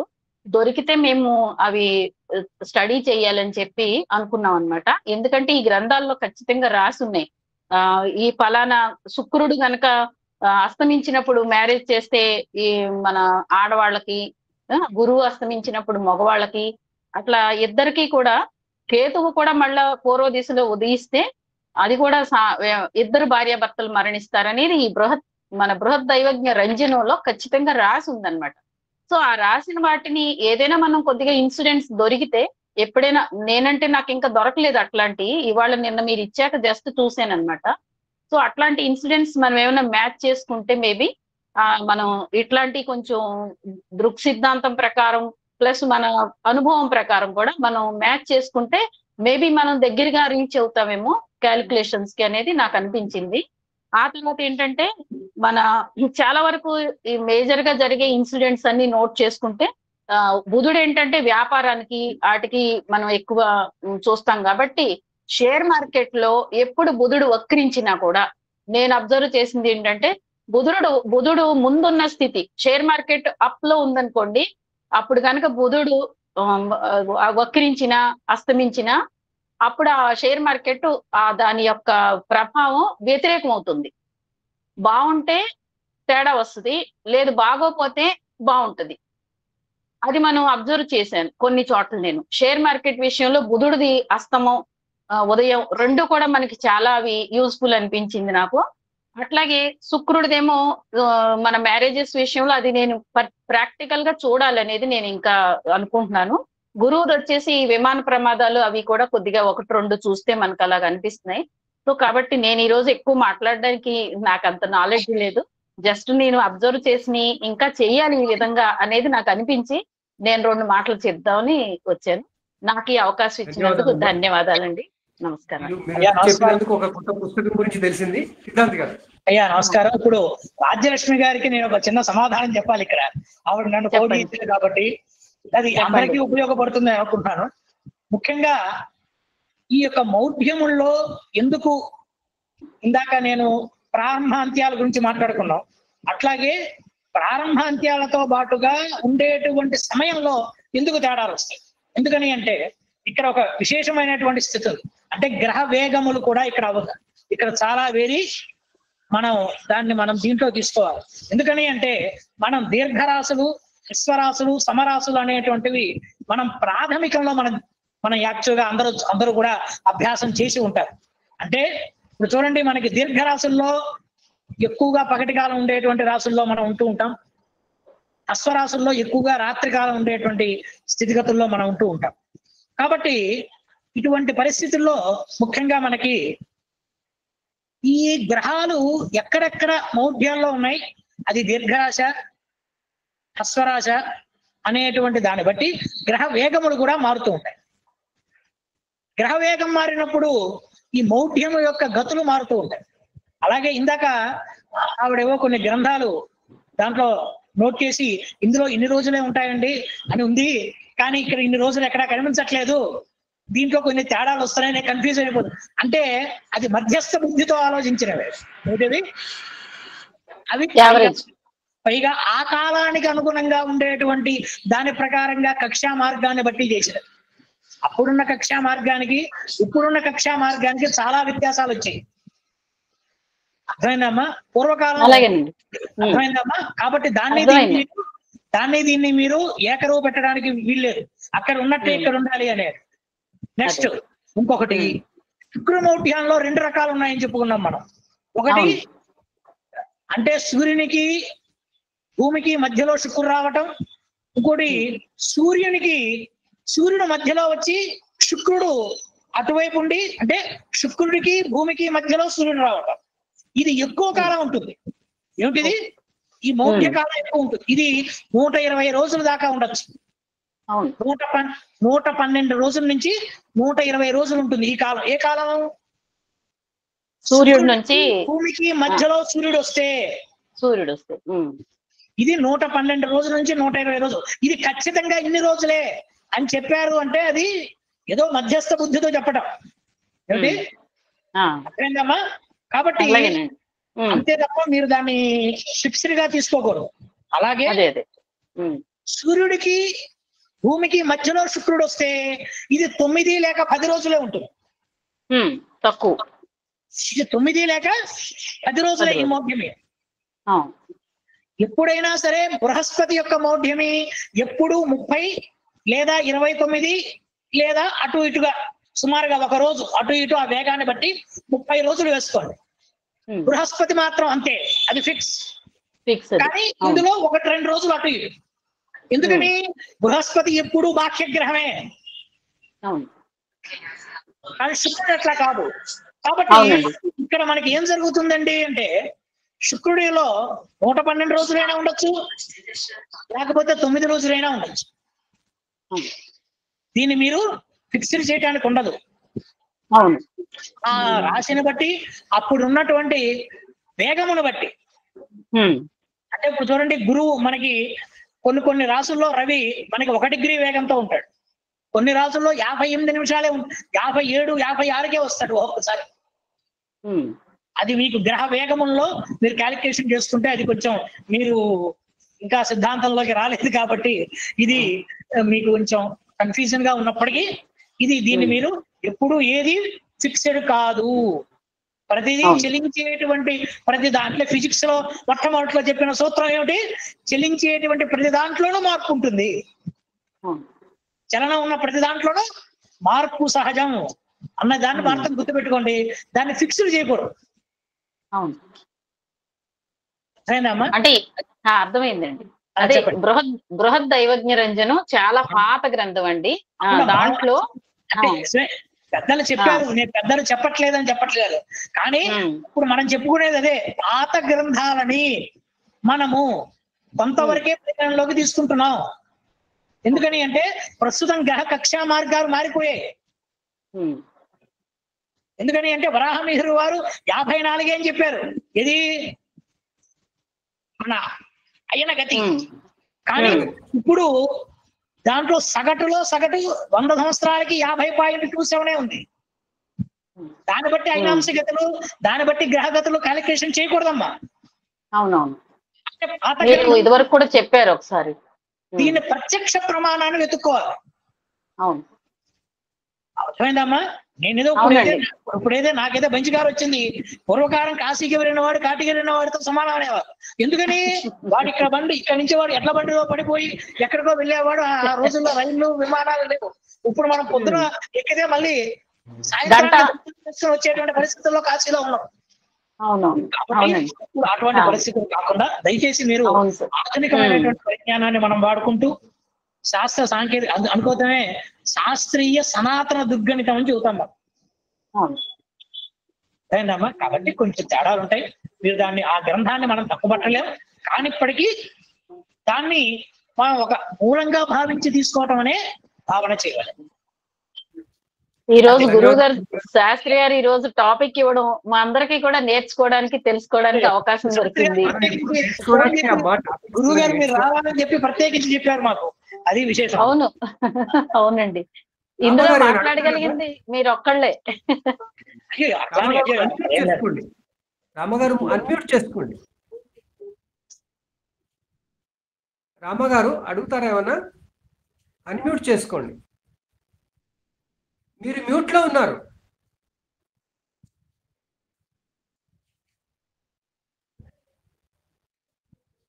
రామగారు మ్యూట్ లో ఉన్నారు.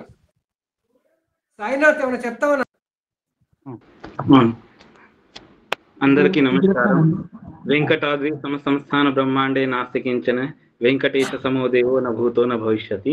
ఇవాళ టాపిక్ చాలా మంచిగా పెట్టారు. అన్ని అంటే సిద్ధాంతం అంటే మూలం. ఇప్పుడు జ్యోతిష్యంలో 3 అంగాలు, వేదాంగంలో సిద్ధాంత, సంహిత, హోరా. మనం 3 అంగాల పేర్లు చెప్పంగా ఫస్ట్ సిద్ధాంతం అనే చెప్తాం, ఆ తర్వాత సంహిత, హోరా. సిద్ధాంతం వస్తే వాళ్ళకి ఏమంటారు, హోరా వస్తుంది, సంహిత కూడా వస్తుంది. ఇంకా బృహత్ సంహితలో రాసి ఉంది, ఎవరికైతే హోరా పర్ఫెక్ట్ చేసేది ఉంది వాళ్ళు సంహిత ఇంకా సిద్ధాంతం డెఫినెట్లీ ఒక్కసారైనా పర్ఫెక్ట్ చదువుకోవాలి. ఇది బృహత్ సంహితలో మెన్షన్ ఉంది. అధ్యాయం నాకు మతి లేదు మరి అంత డీటెయిల్లో. ఈ విషయం చాలా డీటెయిల్లో ఉంది. ఇప్పుడు రాజలక్ష్మీరావు మేడం గారు చెప్పారు, బుధుడు ఎప్పుడు అస్తంగతం లేదా వక్రి నుంచి మార్గి అస్తంగతం నుంచి ఉదయం నుంచి అస్తంగత అయినప్పుడు షేర్ మార్కెట్ లో కింద మీద అవుతా ఉంటాయి. దాంతో పాటే నాకు మా నాన్న చెప్పారు, వాళ్ళ షేర్ మార్కెట్ ఒక ఫ్రెండ్ చెప్పారంట, చంద్రునికి ఉదయం ఎప్పుడైతే అవుతుంది శుక్లపక్ష ప్రతిపద, దాని మీద నుంచి కూడా షేర్ మార్కెట్ కింద మీద అవుతుందంట. ఎప్పుడెప్పుడు బీజనాడు ద్వితీయ చంద్రుడు మన తృతీయం లాగా కనిపిస్తాడు, తీజలాగా, అప్పుడు షేర్ మార్కెట్ పెరుగుతుందట. ఎప్పుడెప్పుడు ద్వితీయ కూడా చంద్రదర్శనం కలగది మనకి, అప్పుడు షేర్ మార్కెట్ కింద అవుతుందట. అంటే గ్రహాలకి అనుకూలంగా షేర్ మార్కెట్ నడుస్తుంది, మార్కెట్ నడుస్తుంది. షేర్ మార్కెటే కాదు, ప్రతి వ్యాపారులు నడుస్తాయి. ఇప్పుడు ముహూర్తంలో మనం చూస్తాం గురు, ఏదైనా ముహూర్తంలో గురుకి చాలా ఇంపార్టెంట్ ఇస్తాం. ఇప్పుడు కొన్ని కార్యాలు ఇలా వస్తాయి, మనం జీవితంలో తొందరగా చేయబడుతుంది. ఎప్పుడెప్పుడు టైం వస్తాయి, శుభకార్యం గురు అస్తంలో శుక్రుడు అస్తంలో చెయ్యొద్దంటారు. బట్ మా ఒకసారి నాకు చెప్పారు, ఇద్దరిలో నుంచి ఒక్కోళ్ళన అస్తం లేకుంటే మనం ఆ కార్యం చేసుకోవచ్చు. ఇద్దరిలో నుంచి ఒక్కోళ్ళ అస్తం లేకుంటే మనకు ఆ కార్యం చెయ్యొచ్చు. అయితే దానికి దోషం అనేది తలగది. ఎప్పుడెప్పుడు కొందరికి చాలా ఉంటాయి ఎమర్జెన్సీ, అలాంటి టైంలో ఏం చేయాలి? చిన్నది విష్ణు ప్రతిమ దానం చేయాలి, బంగారంది లేదా వెండిది యథాశక్తి. అది కూడా ఒక్కటి మూర్త చింతామణిలో రాసి ఉంది, నేను రీసెంట్లీ చదివాను. మూర్త చింతామణి ఉంది, ఇంకా ఇక్కడ ఉంది. అస్తంగతంలో మనకి ఏదన్నా పని చేసేది ఉంది. ఇప్పుడు అస్తంగతం ఉన్నప్పుడు ఏ పనులు చేయాలి, ఏది చేయొద్దు, ఇందాక అందరు చెప్పారు. అయితే ఏ పని అయితే లైఫ్ లాంగ్ గా ఉంటది మనకి, ఆ పని మనం గురు శుక్రుడు అస్తంగత ఉండగా ఎట్టి పరిస్థితిలో చేయొద్దు.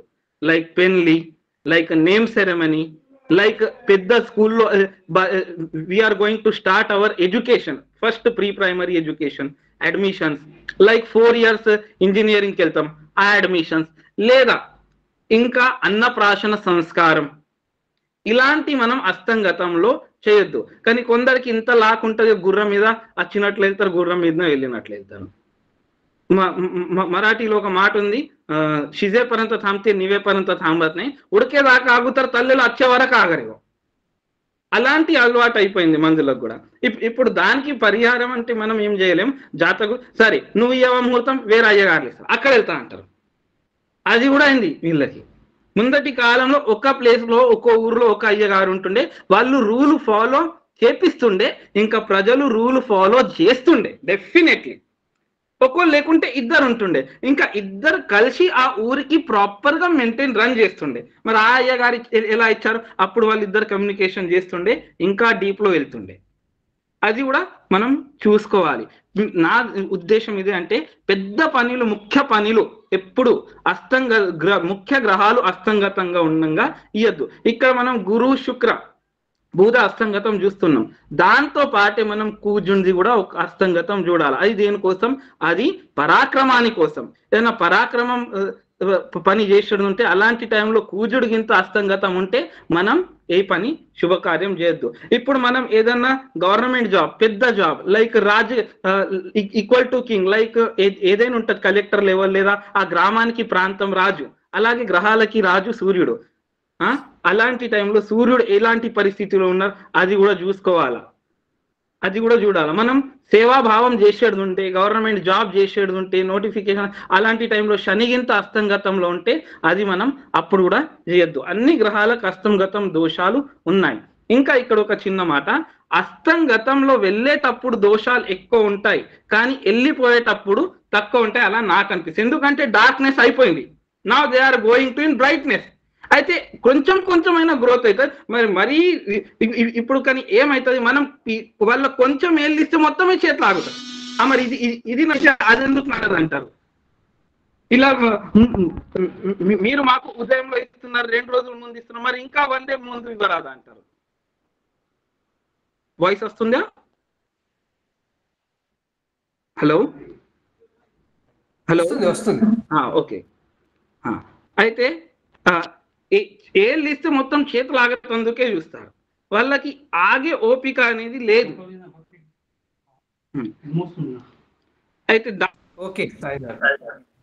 అయితే దాంతో పాటే మనం ఇవి ముఖ్య కార్యాలలో ఈ గ్రహాలకి కన్సిడర్ చేసుకోవాలి. ఇంకా మనం జాతకులకి చెప్పాలి. ఇప్పుడు నేను శుక్ర బుక్ తీశాను కోపర్గావ్ రిలేటెడ్. ఆ సమయంలో ఎప్పుడైతే దేవయాని మ్యారేజ్ అయింది ఆ సమయంలో గ్రహ పరిస్థితి అనుకూలం లేకుండే అట ముహూర్తంలో. అలాంటి టైంలో శుక్రాచార్యులు అక్కడ పెద్ద హోమం చేశారు, అయినా దానికి ఫలం ప్రాపర్లీ వాళ్లకు దొరకలేదు. అంటే గ్రహ ముహూర్తం అనేది చాలా ఇంపార్టెంట్. ఇదే నాకు చెప్దాం అనుకున్నా. ఈ అవకాశం ఇచ్చినందుకు చాలా చాలా ధన్యవాదాలు. మనతో ఎక్కువ తక్కువ మాట్లాడుంటే క్షమించాలి. Thank you. ఏం పర్వాలేదు సాయినాథ్ గారు, మంచి విషయాలు చెప్తున్నారు, ధన్యవాదాలు. రామా గారు మీరు అన్మ్యూట్ చేసుకొని చెప్పండి. ఓకే అండి, చాలా చిన్న విషయాలు రెండు మెన్షన్ చేద్దాం అనుకుంటున్నాను. ఒకటి, ఈ కాలంలో చాలా మంది చాలా రకాలుగా స్టడీస్ చేస్తున్నారు, అర్థమైనంత మటుకు చేసుకుంటున్నాము, అంతా బాగానే ఉంది. అయితే కొంత స్థితికి వచ్చిన తర్వాత ఎప్పుడైతే రెండు పద్ధతుల ఇప్పుడు అనుసరించి ఈ సిద్ధాంత రీత్యా కూడా మనం పూర్వము తర్వాత మధ్యలో వచ్చిన డెవలప్మెంట్స్ ఆ తర్వాత దీనిలో ముఖ్యంగా నేను గమనించింది ఏంటంటేనండి, orbital mechanics is giving lot of clues. Orbital mechanics ఈ మెకానిజము చాలా వరకు చాలా థియరీలు వాళ్ళు ఇంకా డీటెయిల్డ్గా రాసి విత్ నంబర్స్ ఎంత ఈ యాంగిల్ ఎంత ఇదంతా దీనిలో 0.1 ఉన్నట్టు 0.1 డిగ్రీ యాక్యురసీతో మాట్లాడుతున్నారు. మనం ఇప్పుడు మామూలుగా జెట్9లోనే మనం ఎప్పుడైతే ప్లానటరీ చార్ట్ గీస్తున్నామో అది 0.1 0.5 డిగ్రీస్ యాక్యురసీ తోటి మాట్లాడి దాన్ని అనుగుణంగా ప్లాట్ చేసేసుకుని దాన్ని బట్టి ఇంకా తర్వాత ఈ గ్రహణాలు ఖచ్చితంగా అదే టైంలో అదే యాంగిల్లో వస్తున్నాయా అని వెరిఫికేషన్ జరుగుతుంది అక్కడ. వారు పెద్దలు అంటే అందరూ పెద్దలే. ఇప్పుడు అయితే ఈ సిద్ధాంతాల ప్రకారం ఎప్పుడైతే ఈ యాంగిల్స్ మనకి మ్యాచ్ అవుతున్నాయో, పూర్వంలో మనం అందరం చదివినప్పుడు కూడా ఏంటనమాట కాస్మిక్ ఎనర్జీ, తర్వాత ఈ ఆర్బిటల్ మెకానిక్స్ లో పెద్దలు అందరూ కూడా అదంతా స్టడీ చేసి సూర్యగ్రహణం ఈ టైంలో జరుగుతుంది, లూనార్ ఫేజ్ ఇలాగ ఉంటుంది, ఈ టైంలో కనపడుతుంది మనకి. ఇది అలా కనపడ్డాయి, వాళ్ళకి కనపడలేదని అంతం లేదు. ఇప్పుడు మనం ఎంత యాక్యురసీతో మాట్లాడుతున్నాం, 0.1 డిగ్రీ అంటేనే చాలా ఎర్రరు. చాలా మందికి తెలిసి ఉండాలి. అదేంటంటే మనకు ఒక 0.1 డిగ్రీ 1 డిగ్రీ అనుకోండి, పోనీ 30 డిగ్రీస్ కదా మనకి ఒక రాశి. దానిలో మనకి 1 డిగ్రీలో మనకి ఏదైనా ఒక ఎర్రర్ వేస్తే 0.1 0.5 డిగ్రీస్లో మనం ఏమన్నా ఒక యాంగిల్ గురించి మాట్లాడుతుంటే ఎర్రర్ బాగా ఎక్కువైపోతుంది, చాలా ఎక్కువ. అది ఎంత వస్తుంది దాన్ని ఇంకా మనం గ్యారంటీగా as there are ways to prove it వాళ్ళు చెప్తున్నారు. తర్వాత సూర్యోదయం తర్వాత ఇంకో అది కూడా మళ్ళీ అది అంటే ఏంటనమాట, మనం ఎంత హైట్ లో నుంచున్నాం, మనం ఎదురుగుంటే సూర్యుడు వేరే యాంగిల్లో ఉన్నప్పుడు మనకి కనపడేటంతటి యాంగిల్లో లేకపోతే మనకు కనపడదు కదా. దానికేంటి సారాంశము అంటే ఇప్పుడు మన పెద్దలు అందరూ ఉన్నారు కాబట్టి ఇట్లాంటివి కూడా మనం చాలా క్షుణ్ణంగా అర్థం చేసుకొని తప్పకుండాను మనం ఏమిటంటే ఏం చేయాలంటే ఫర్ యువర్ ఇన్ఫర్మేషన్, ఇప్పుడు మేము రాకెట్ లాంచింగ్ చేసేటప్పుడు అప్పుడు ఆ రోజుల్లో ఇప్పుడు ఏంటనమాట, ఒక ఆయన మ్యాథమెటిక్ లైబ్రరీలో ఆయన సైంటిస్ట్ ఆ రకంగా ఆయన క్లియరెన్స్ ఇవ్వాల్సి వచ్చేది. ఏంటనమాట, మిగతా ప్లానెట్స్ మిగతా ఇవి ఆర్బిట్ లో ఉండవలసిన ఇవి ఎక్కడున్నాయి, వాటి స్థానంలో ఏమన్నా మన వాళ్ళ ఉద్దేశం ఎంతసేపటికేను ఈ రాకెట్ దారిలో వెళ్తున్నప్పుడు అది ఏమైనా కొట్టుకుంటే మళ్ళీ మనం జవాబుదారి అవుతాం కదా. ఇట్లాంటివి కూడా వాళ్ళు స్టడీ చేసి క్లియరెన్స్ ఇస్తూ ఉండేవారు లాంచింగ్కి, ఇలాంటి వారు ఉన్నారు. అందుకని ఇట్లాంటివి మనం దేనికి అప్లై చేస్తున్నాము, మన స్టడీని మన ఎండ్ యూజర్ అని అంటారండి. ఆ ఎండ్ యూజర్లో ఎవరు ఏ విధంగా చూస్తున్నాం మేము వెళ్తున్నప్పుడు దారిలో చాలా ఇవి బోట్లు కనపడేవి సీషోర్లో. అది వచ్చి ఎప్పుడైతే ఎక్కడ కొట్టుకుంటుంది అనుకుని వాళ్ళు క్లియరెన్స్ అడిగి తీసుకుని వాళ్ళందరినీ క్లియర్ చేసిన తర్వాతనే లాంచింగ్ క్లియరెన్స్. ఇలాంటివి మొదటి జరుగుతున్నాయండి.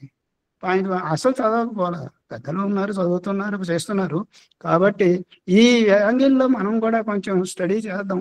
అదే దాంతో మనకి అంటే నా నా పరిజ్ఞానం తక్కువ ఈ విషయంలో. నేను వాతావరణ పరంగా మాట్లాడాను కానీ అంతసేపటికి ఇది కొంచెం ధన్యవాదాలు. ఉంటుంది. మీరు అడిగిన దాని విషయం అర్థమైంది, ముఖ్యంగా సూక్ష్మంగా. ఎందుకంటే ఇది అంతా ఫిజిక్సే కాబట్టి. మీరు చెప్పిన విషయమే ఇంతకుముందు సిద్ధాంతి గారు అదే చెప్పారు. వాటికి కక్షా ప్రమాణాలు మారుతున్నాయి అని. ఆర్బిటల్ మెకానిజమే ఆయన మాట్లాడింది, అదే శబ్దం. అది అవుతుంది, ఆ చర్య అవుతుంది. దానికి వారు అన్నారు అది ఎప్పటికప్పుడు అప్డేట్ చేసుకోవాలి మనం. అప్డేట్ చేసుకుంటేనే ఈ శాస్త్ర గ్రంథాల్లో రాసింది అర్థమవుతుంది. శాస్త్ర గ్రంథాల్లో రాసింది అప్పటి ప్రమాణం ప్రకారం. ధన్యవాదాలు సార్, చాలా చాలా ధన్యవాదాలు. ఇంకా మిత్రులు ఎవరైనా తమ తమ జ్యోతిర్వాణి వినిపించండి, మంచి విషయం అడగండి.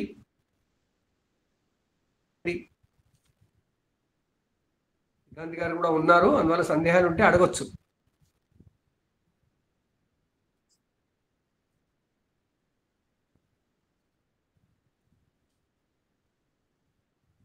లేదా మీరు చెప్పండి, 2 మాటలు మీరైనా చెప్పండి, ఎవరైనా ఏం పర్లేదు. మనకి విషయానికి సంబంధించిన వాణి కావాలి.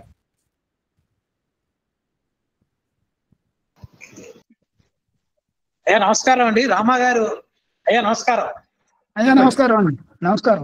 మనం దీని మీద వాతావరణం మౌఢ్యాలకి అంటే ఈ యొక్క ప్రాగస్తమయాలలో ఉండేటువంటి దానికి మరియు వాతావరణానికి ముఖ్యంగా మేము శాస్త్రరీత్యా బుధుడికి శుక్రుడికి ఈ యొక్క ఏదైతే మనం ప్రాగుదయం కానీ ప్రాగస్తమయం ఏదైతే చెబుతున్నామో ఈ గ్రహాలకి దీనికి వాతావరణానికి చాలా సంబంధం ఉంది అని మేము చేసేటువంటి గణితంలో దీని మీద మేము చాలా విశేషంగా దీని మీద కృషి చేస్తున్నాం. ఎందుకని అంటే కొన్ని రాసుల్లో మన బుధుడు అస్తమించినప్పుడు ఖచ్చితంగా ఆ రోజు వాన పడుతుంది.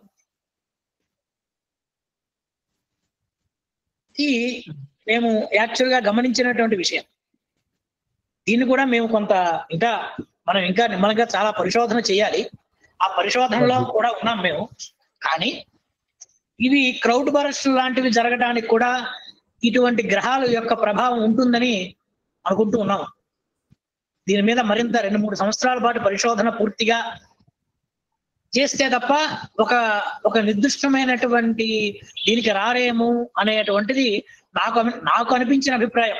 మీలాంటి శాస్త్రవేత్తలు అయితే దీని మీద బాగా చెప్పేటువంటి పరిస్థితి ఉంటుంది. కానీ ఇవి ఎందుకంటే శుక్రబుధులకు కూడా మన యొక్క దీని మీద ఎక్కువ ప్రభావం ఉంటుంది అని నేను భావన చేస్తున్నాను.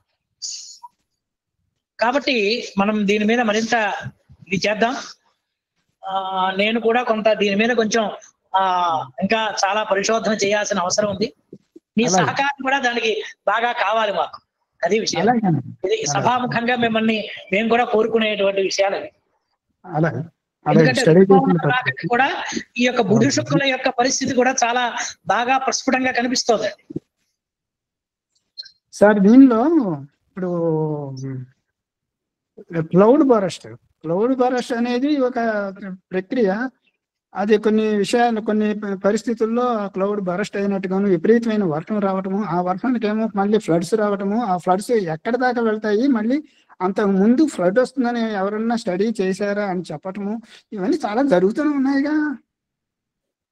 కాకపోతే మనం ఎందుకు ఇప్పుడు మళ్ళీ ఎందుకు చెప్తున్నామంటే మిగతా విషయాలు కూడా దీంతో జోడిస్తున్నాయి.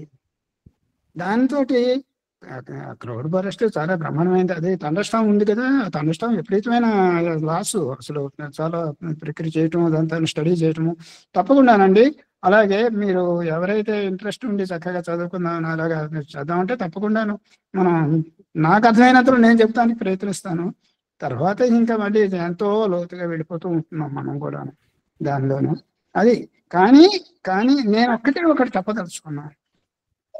ఒక 1 డిగ్రీ ఈ ఎర్త్ చుట్టూతా తిరిగే ఒక ఆర్బిట్, ఆ ఆర్బిట్ లో ఏదైతే ఒక జస్ట్ 0.1 డిగ్రీ డిఫరెన్స్ తోటి మళ్ళీ ఇంకొక ఆర్బిట్ లో ఇంకొక ప్లానెట్ వస్తూ ఉంటే అది ఎంతటి దూరము ఎంత గ్యాప్ వస్తుంది ఈ ప్లానెట్ కి ఆ ప్లానెట్ కి, మరి వాటిని ఏమైనా మనం ఎలాగ కౌంట్ చేసుకోవాలి, ఎలాగ కాంపెన్సేట్ చేసుకోవాలి, మనకి ఏమైనా ఎర్రర్స్ ఉంటే ఎలా ఎర్రర్స్ ఎంత మినిమైజ్ చేయాలి, ఇవి చాలా ఉందండి దీంట్లో, చాలా సముద్రం గురుగారు, చాలా సముద్రం. ఎందుకని అంటే ఇప్పుడు ఒక నక్షత్రంలో ఒక గ్రహం కనుక ప్రవేశిస్తుంది అనుకున్నప్పుడు, అంటే ఇప్పుడు ఏదైనా జలరాశిలోకి ఒక జలగ్రహం వచ్చింది అనుకుందాం, ఆ జలరాశిలోకి జలగ్రహం వచ్చింది అంటే దాని ప్రభావం ఎట్లాగైనా ఉంటుంది. కానీ ఆ నక్షత్రం గుండా వెళ్ళేటువంటి మార్గము చాలా విశేషంగా చూసుకోవాల్సినటువంటి పరిస్థితి, చాలా సూక్ష్మీకరంగా. అంటే ఒక నక్షత్రం నుంచి వెళ్ళిపోతుందని మనం ఏదో డిగ్రీలో చెప్పడం కాదు. అంటే అది ఎటువైపు నుంచి వెళ్తాం, దక్షిణంగా వెళ్తుందా, ఉత్తరంగా వెళ్తుందా, మధ్య నుంచి వెళ్తుందా, అంటే ఒక 6-way లైన్ గా అనుకుంటే ఆ లైన్ లో అది 6-way లైన్ లో అది ఏ లైన్ లో వెళ్తోంది అనేటువంటి విషయాన్ని చెప్పడం కొంచెం మనం ఆయా డిక్లరేషన్ బట్టి వాటి బట్టి చూసుకుని చెబితే తప్ప సరిగ్గా సరిపోయినటువంటి విషయం. ఇది వాతావరణంలో చాలా ప్రభావం కనిపిస్తోందన్న విషయం నాకు అర్థమైంది. థ్యాంక్ యూ అండి, థ్యాంక్స్ అండి. ఈ ఆర్బిటల్ మెకానిక్స్ లో మనం ఇంకా బాగా అర్థం చేసుకోవాల్సి ఉంది. ఇప్పుడు ఇంకా ఇది కాలాతీతం అవుతున్నట్టుంది.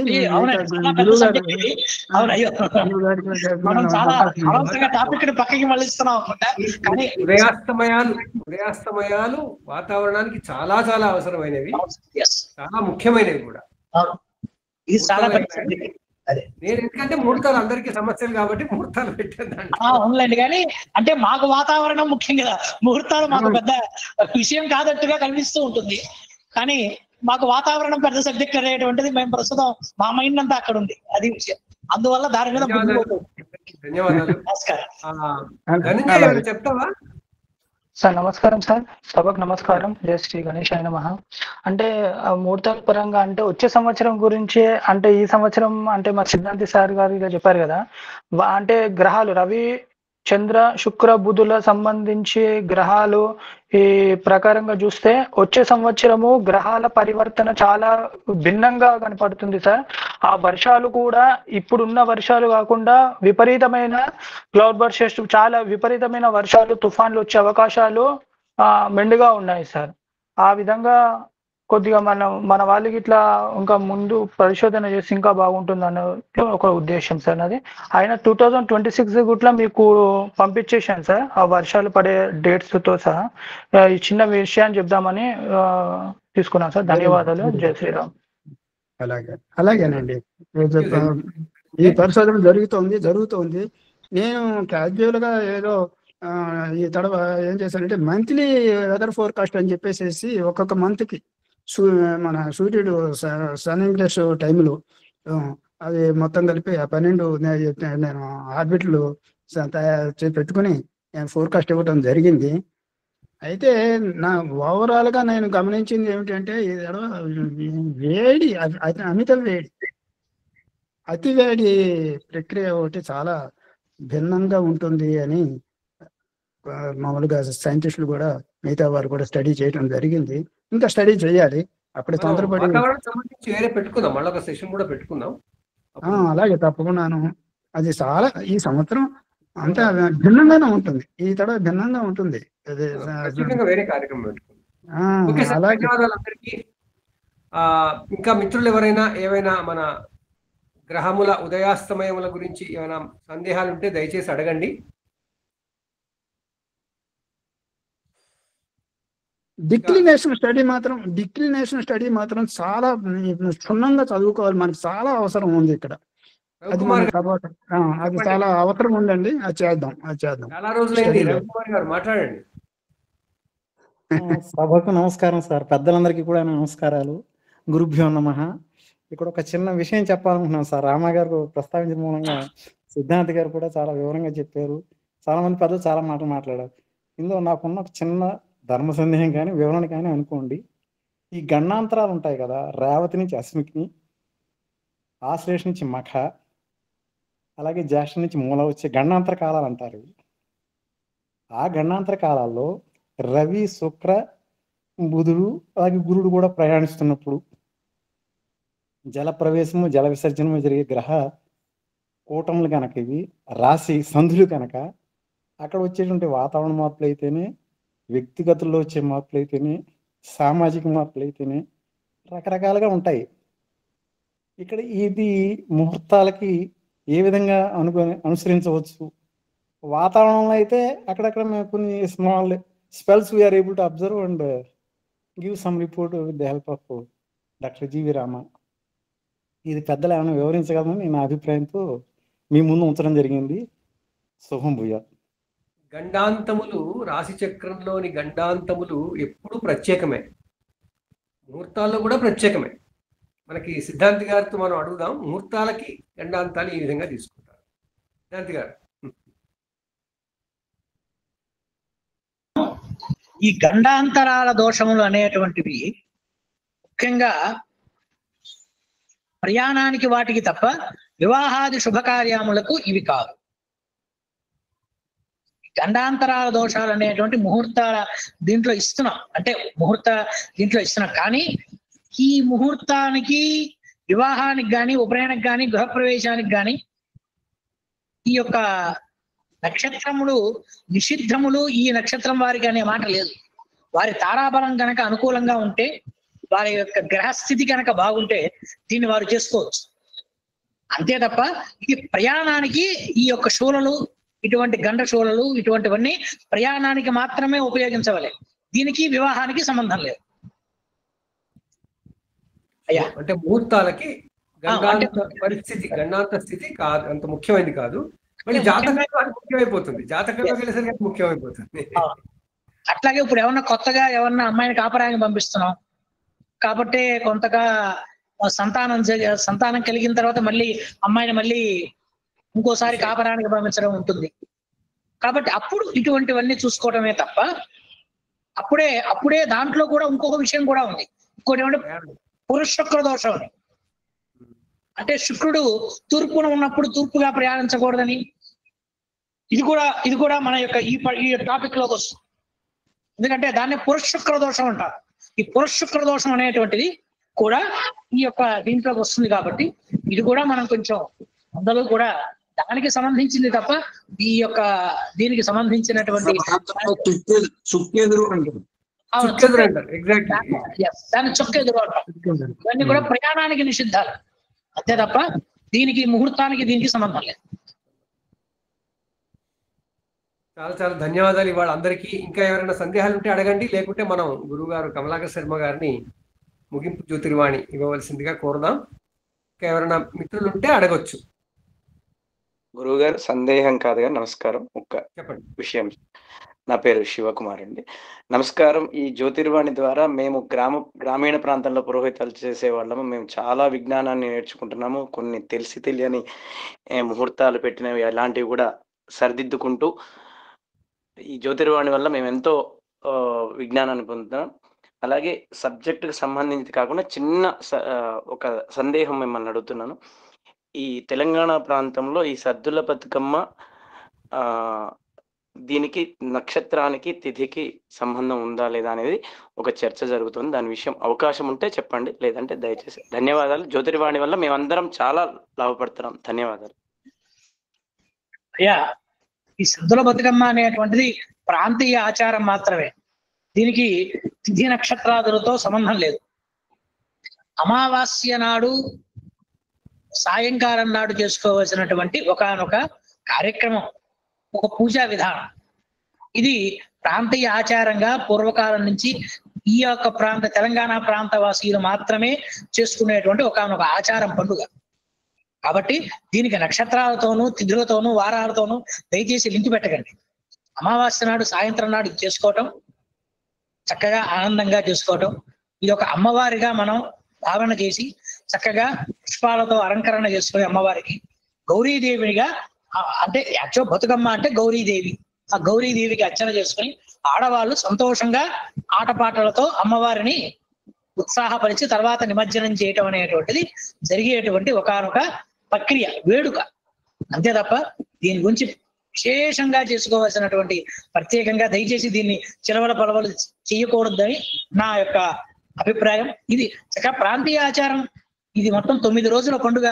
ఈ 9 రోజుల పండుగని చక్కగా ఆనందంగా ఈసారి 10 రోజులు వచ్చినట్టుంది.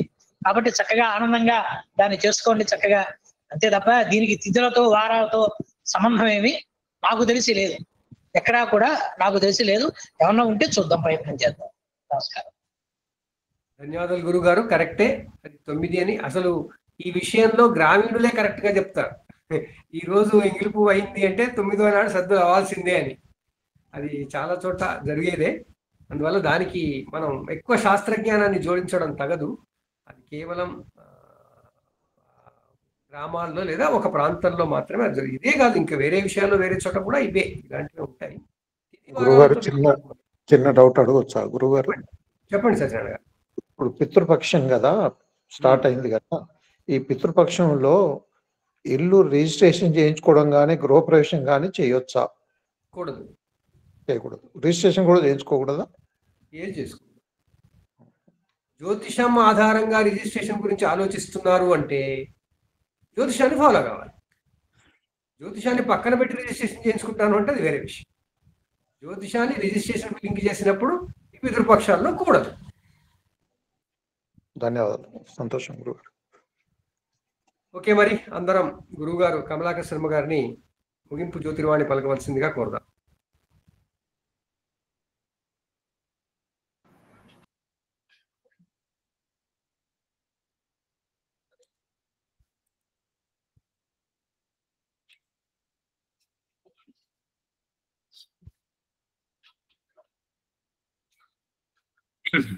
यो देव स्मृतास्माकं धियो धर्मादिगोचराः प्रेरयेत् तस्य यद्भर्गः तद्वरेण्यमुपास्महे। श्री गुरुभ्यो नमः। శ్రీమాత్రే నమః. జ్యోతిష్ స్వరూపులందరికీ నమస్కారం. ఈరోజు 2-3 అంశాలుగా మనం మాట్లాడుకోవాల్సిన అవసరం ఉంది. ఈ అంశం మీద ఈరోజు మాట్లాడినటువంటి పెద్దలకు తగినంతగా నేనేం మాట్లాడలేను. సిద్ధాంతరందరూ మాట్లాడుతున్నప్పుడు ఆ బుధ గురు శుక్రులకు సంబంధించిన ఉదయాస్తమయాల వ్యవహారం అంతా వారు చూడగలిగినంత గొప్పగా మనం చూసేది ఏం లేదు. వారు చెప్పిన మాటలు మనం వినాల్సిందే. ఇంతకు ముందే ఆ మిత్రులు వచ్చారో లేదో దీంట్లోకి ఇంకా తెలియదు, కానీ పెద్దలు గురువులు సోమనాథ్ శాస్త్రి గారు, సిఎస్ రావు గారు, నేను మిత్రులందరం కలిసి ఈ గ్రంథం యొక్క ఆవిష్కరణకు వెళ్ళొచ్చాం. ఇది వివాహ జీవన మధురానందం అని మన దాంట్లోనే సభ్యులుగా ఉండేటటువంటి మిత్రులు డాక్టర్ పమిడిగంటి శ్రీనివాసరావు గారు రచించినటువంటిది ఇప్పుడే త్యాగరాయకానసభలో ఆవిష్కృతమైంది. మనందరి అభినందనల మధ్యలో ఈ పుస్తకం నీల్ కమల్ పబ్లిషర్స్ వారి ప్రచురించారు. కాబట్టి ఈ గ్రంథానికి మనమందరం కూడా బహుప్రాచుర్యం ఇచ్చేసి దీంట్లో గుణదోషాదులన్నీ అవసరమైనటువంటి సమాచారం అంతా మనం స్వీకరించాలని చెప్పేసి మనస్ఫూర్తిగా కోరుకుంటూ వారికి జ్యోతిర్వాణి తరఫు నుంచి మన ద్వారా అభినందనలు తెలియజేద్దాం. వారి సభలో లేకున్నప్పటికీ కూడా ఈ తర్వాత దీన్ని చూసుకుంటారని చెప్పేసి భావన చేద్దాం. వారికి ప్రత్యేకంగా అభినందనలు తెలియజేద్దాం. ఆ తర్వాత ఇప్పుడే మాట్లాడినటువంటి తెలంగాణ ప్రాంతానికి సంబంధించినటువంటి గొప్ప పండుగకు సంబంధించి ఇది ఒక రకంగా ఇది కూడా ఒక రకమైనటువంటి నవరాత్రులే, 9 రోజులకు సంబంధించిన రాత్రులే. పుష్పాల చుట్టూ ప్రదక్షిణం చేస్తూ చేసేటటువంటి ఒక రకమైన ప్రక్రియ. ఒకనొక రోజుల్లో ఉన్నటువంటి విధానానికి ఇప్పుడు విధానానికి కూడా మార్పులు వచ్చాయి. నిజానికి మా చిన్నతనంలో మేము చూసినటువంటి బతుకమ్మ పండుగల విధానానికి ఇప్పటి రోజుల్లో చేస్తున్నటువంటి డీజేల విధానానికి కొంచెం తేడాలు ఉన్నాయి. ఇప్పటికీ కొంత పాత వాళ్ళు మాత్రం కొన్ని గ్రామాల్లో బాగా ఆటపాటల్లో ఉన్నారు, కానీ కొంచెం కొత్త తరం లోపల కొంచెం లోపాలు వస్తున్నాయి. ఇది అరోమా థెరపీ లాంటిది. ఒక రకంగా పుష్పాల చుట్టూ తిరుగుతూ 9 రోజుల పాటు చేసేటటువంటి ఒక రకమైనటువంటి గొప్పనైనటువంటి ప్రక్రియ వల్ల శరీరకు సంబంధమైన హార్మోన్ డిస్టర్బెన్సెస్ అన్ని కూడా తొలగించేటటువంటి అరోమా థెరపీ. అక్కడ అమ్మవారిని పసుపు ముద్దతో చేసి తంగేడు పూతో చేసేటటువంటిది. ఒక రకంగా బగళాదేవికి సంకేతంగా బతుకమ్మగా ఇక్కడ పూజ చేసే సంప్రదాయం ఉంది. ఈ 9 రోజులు అనేవి రోజులకు సంకేతమే తప్ప మరొకటి అంటే కొంతవరకు తర్వాత రోజుల్లో వచ్చినటువంటి భావన ఏంటంటే నిమజ్జనం నాడు చిట్ట చివరి రోజు నాడు శుక్రవారము అనేటటువంటి పదం రాగానే పాపం అందరికీ కూడా ఒక ఆలోచన వస్తూ ఉంటుంది. ఒకవేళ శుక్రవారమే కనుక వస్తే మిగిలిన తిథి వారాలకు ఎవరు పట్టించుకోరు, కానీ ఒక శుక్రవారం వచ్చినప్పుడు మాత్రమే అమ్మవారిని శుక్రవారం పంపిస్తామా మన ఇంటి నుంచి అనేటటువంటి ఒక భావన ఉంటుంది. అటువంటిప్పుడే ఏదో ఒక నిర్ణయాలు తీసుకుంటూ ఉంటూ కామన్ గా కొన్ని ప్రాంతాలు ఒక్కొక్క చిన్న చిన్న మార్పులు చేసుకుంటూ ఉంటుంటారు. అది ముందు రోజా తర్వాత రోజా శుక్రవారం వస్తాను మేము పంపించాం అని చెప్పేసి ఆ గౌరమ్మను పంపించడానికి ఇష్టపడరు ఎవరు కూడా శుక్రవారం నాడు. ఇది ఒక్కటి కొంచెం గుర్తుపెట్టుకోవాలి. అదొకటి ఆ సందర్భం లోపల ఆయా ప్రాంతాల లోపల తీసుకునే నిర్ణయాలే తీసుకుంటున్నారు తప్ప దానికి కూడా ఒక ప్రత్యేకమైనటువంటి గుర్తింపుగా ఒక శాస్త్రంలో ఇది ఉంది అనడానికి మాత్రం మా దగ్గర ఎక్కడ ఆధారాలు అయితే లేవు. మామూలుగా మన నవరాత్రులు అక్కడ సద్దుల బతుకమ్మ అన్నప్పుడు కూడా 9 రకాల సద్దులు అని చెప్పేసి పెడతారండి. ఇక్కడ తెలంగాణ ప్రాంతంలో సద్ది అని పెట్టడం, ఇవాళ మనం నైవేద్యం అని చెప్పేసి అమ్మవారి నవరాత్రుల లోపల అనేక రకాల నైవేద్యాలు పెట్టడం రెండు సమానమే. అది ఆ పదము ఈ పదం వెనక కాకుంటే ఇక్కడ ఉన్న ఆర్థిక సామాజిక స్థితిగతులకు అనుగుణంగా ఒకే రోజున అనేక రకాలుగా దాన్ని మార్చి అనేక రూపాల్లో నైవేద్యాలు పెట్టి అమ్మవారికి నివేదన చేయడం అనేటువంటి సంప్రదాయంగా కొనసాగుతూ వచ్చింది. ఇది తప్పనిసరిగా అందరూ ఆచరించాల్సినటువంటిది, జాగ్రత్తగా చూసుకోవాల్సినటువంటి అంశము. అమ్మవారే దుర్గా అక్కడ ఉండేటటువంటిది కాబట్టి ఇంకా దుర్గాష్టమి అంటూ ప్రత్యేకంగా ఏం లేదు. ఆ 9వ రోజు నాడు ఏది ఉంటే అదేనండి. ఆ రోజు దుర్గాష్టమి కావచ్చు, ఒక్కోసారి మహర్నవి నాడు కూడా వస్తుంటుంది. ఆ ఇబ్బంది దానికి అసలు ఈ రోజులతో లింక్ ఏం లేదండి. అమ్మవారి దుర్గనే, అమ్మవారి మహిషాసురమర్దిని, అక్కడ ఉన్న బతుకమ్మ అనేక రూపాల్లో మనం ఊహించుకుంటూ కూర్చోవచ్చు కాబట్టి అదేం లేదు. వ్యక్తులకు బతుకునిచ్చే అమ్మ అంటే మూలశక్తి, పరాధార శక్తి అమ్మలగన్నయ్యమ్మనే దానికి సంబంధించిన అంశం. అట్లాగే ఈ రోజు నాడు మాట్లాడుకునేటటువంటి అంశం, ఈ అంశం ఉదయాస్తమయాలకు సంబంధించిన విశేషం లోపల మనం మాట్లాడుకుంటున్నప్పుడు ఖచ్చితంగా ముహూర్తాల మీద ప్రభావం ఉంటుందా ఉండదా అని చెప్పేసి అనుకుంటున్నప్పుడు ఖచ్చితంగా ఉదయాస్తమయాలు అన్నప్పుడు అస్తమయం జరిగిన సందర్భాల్లో శుభగ్రహాలకు సంబంధించినటువంటి అంశంలో ప్రకృతి మీద కిరణాలు సరిగ్గా ఉండట్లేదు అనేటటువంటి పూర్వీకుల పరిశోధన. ఇక్కడ వస్తున్నటువంటి ప్రతి ఆలోచన, ఇంకా ప్రతి సూత్రాన్ని కోరుకునేది ఏంటంటే విజ్ఞులకు అందరికీ కూడా ఇప్పటికీ కూడా మనం ఏం చేస్తున్నామంటే ఫలాని పుస్తకంలో ఫలాని వాళ్ళు ఇట్లా కోట్ చేశారు కాబట్టి మనం ఫాలో కావాలి అనుకుంటున్నాం. ఇది నిజమే కాదని మనం ఏం అనటానికి లేదు. పెద్దలందరి మీద డ్యూ రెస్పెక్ట్స్ గట్టిగా వాళ్ళందరికీ పాదాభివందనం చేసి నమస్కారం చేయాల్సిందే. ఈ ఫలాని దాంట్లో పూర్వ సిద్ధాంతం పాటించాలి, ఫలాని దాంట్లో దృక్ సిద్ధాంతం పాటించాలి అని చెప్పేసి ఎక్కడ అన్నారంటే ఫలాని కాలవదహీయంలో ఉంది, ఫలాని పుస్తకంలో ఉంది. ఇంతవరకు చెప్పి ఆగిపోతున్నామా, ఇంకా దానికి వెనక్కి వెళ్తున్నామా? ఈ గ్రంథంలో ఈ మాట చెప్పటం వెనక కారణం ఏమై ఉంటుంది అనేటటువంటి పరిశోధన మన దగ్గర ఇంతవరకు సాగుతుంది. శ్లోకం చెప్తున్నాం, విషయం చెప్తున్నాం, దాన్ని సమన్వయం చేసేటటువంటి విధానం మాత్రం ఆశించినంతగా మన దగ్గర జరగట్లేదు. శుక్రుడు ఆకాశంలో రేడియేషన్ ఏమి ఇస్తున్నాడో అది భూ ప్రకృతి మీద ఏం ప్రభావం చూపిస్తుంది, ఆ ప్రభావం అనేటటువంటిది వ్యక్తుల యొక్క మనస్తత్వం మీద ఎట్లా ఉంటుంది. మరి ఆ రోజుల్లో పెళ్లిళ్ళు కనుక చేసుకున్నా, ఇంకేదైనా శుభకార్యక్రమాలు చేసుకున్నా, వాహన సౌఖ్యాదుల వైపు దృష్టి పెట్టినా కానీ దానివల్ల వచ్చే కష్ట నష్టాలు ఏంటి అంటే ఒక పుస్తకంలో ఏదో వద్దన్నాడు అనుకోండి, ఇవాళ నిజంగానే వద్దనుకోండి మనం కంటిన్యూ చేస్తున్నాం, మనకు కూడా అంతవరకే తెలుసు. కాబట్టి ఇవాళ మళ్ళీ వెనక్కి వెళుతున్నామా? ఎందుకు వద్దన్నారు? ఆయన వద్దన్నాడు కాబట్టి నేను వింటున్నాను. ఇది ఆప్తవాక్యం అని అంటారు. ప్రత్యక్షం, అనుమానం, ఉపమానం, ఆప్తవాక్యం అనే 4 ప్రమాణాలు మనకు.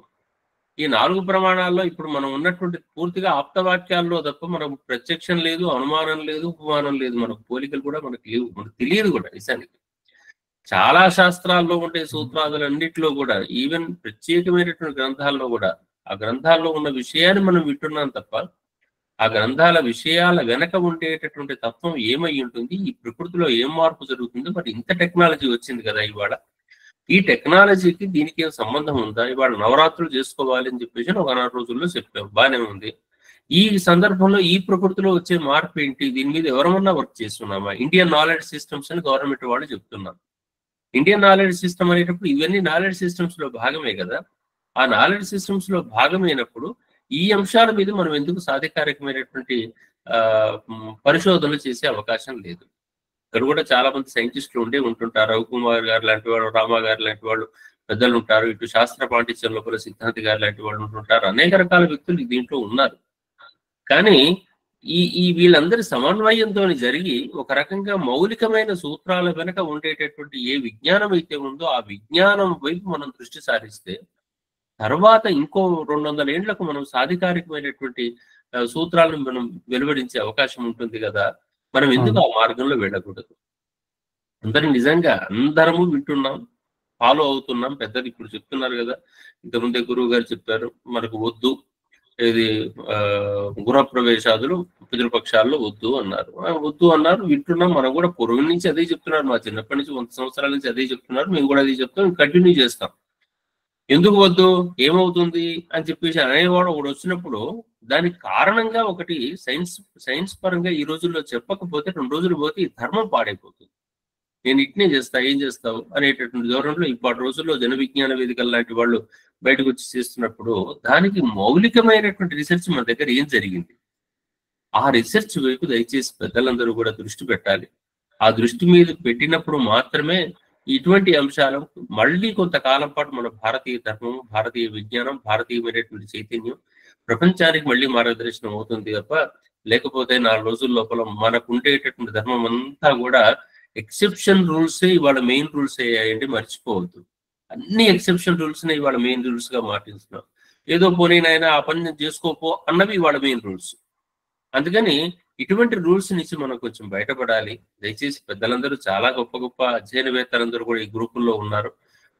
ఈ మార్గం లోపల మనం ప్రతి చిన్న సూత్రానికి కారణం ఏమై ఉంటుంది, ఈ గ్రహం ఇక్కడ ఉంటే ఈ లోపం అన్నారు, కారణం ఏమై ఉంటుంది, ఆ కారణం వైపు అన్వేషణ చేసి అవన్నీ అందరి చేత ఒప్పించుకుని, మళ్ళా ఇటువైపు అటువైపు అందరి చేత ఒప్పించుకునే ప్రయత్నం చేసేటట్టయితే మన భారతీయ ధర్మం, భారతీయ శాస్త్రం, భారతీయ విజ్ఞానం మళ్ళీ లోకానికి కొంతకాలం పాటు మళ్ళీ నిలబడుతుందని చెప్పేసి భావన చేస్తూ, ఇటువంటి పనులు చేస్తా అన్నప్పుడు జ్యోతిర్వాణి మీ అందరికీ ముందుగా నిలబడుతుందని, వేద సంస్కృతి పరిషత్ దీన్ని ఆహ్వానిస్తుందని చెప్పేసి మనస్ఫూర్తిగా తెలియజేసుకుంటూ, ఈ రోజు మొదట్లో నేను కొంత మిస్ అయ్యాను బయట వర్షం వల్ల. ఈ రోజు ఇచ్చేసి ప్రసంగించిన పెద్దలందరికీ కూడా మరొకసారి నమస్కారం తెలియజేసుకుంటూ నమస్కారం అండి. నమస్కారం. నమస్కారం. సరే.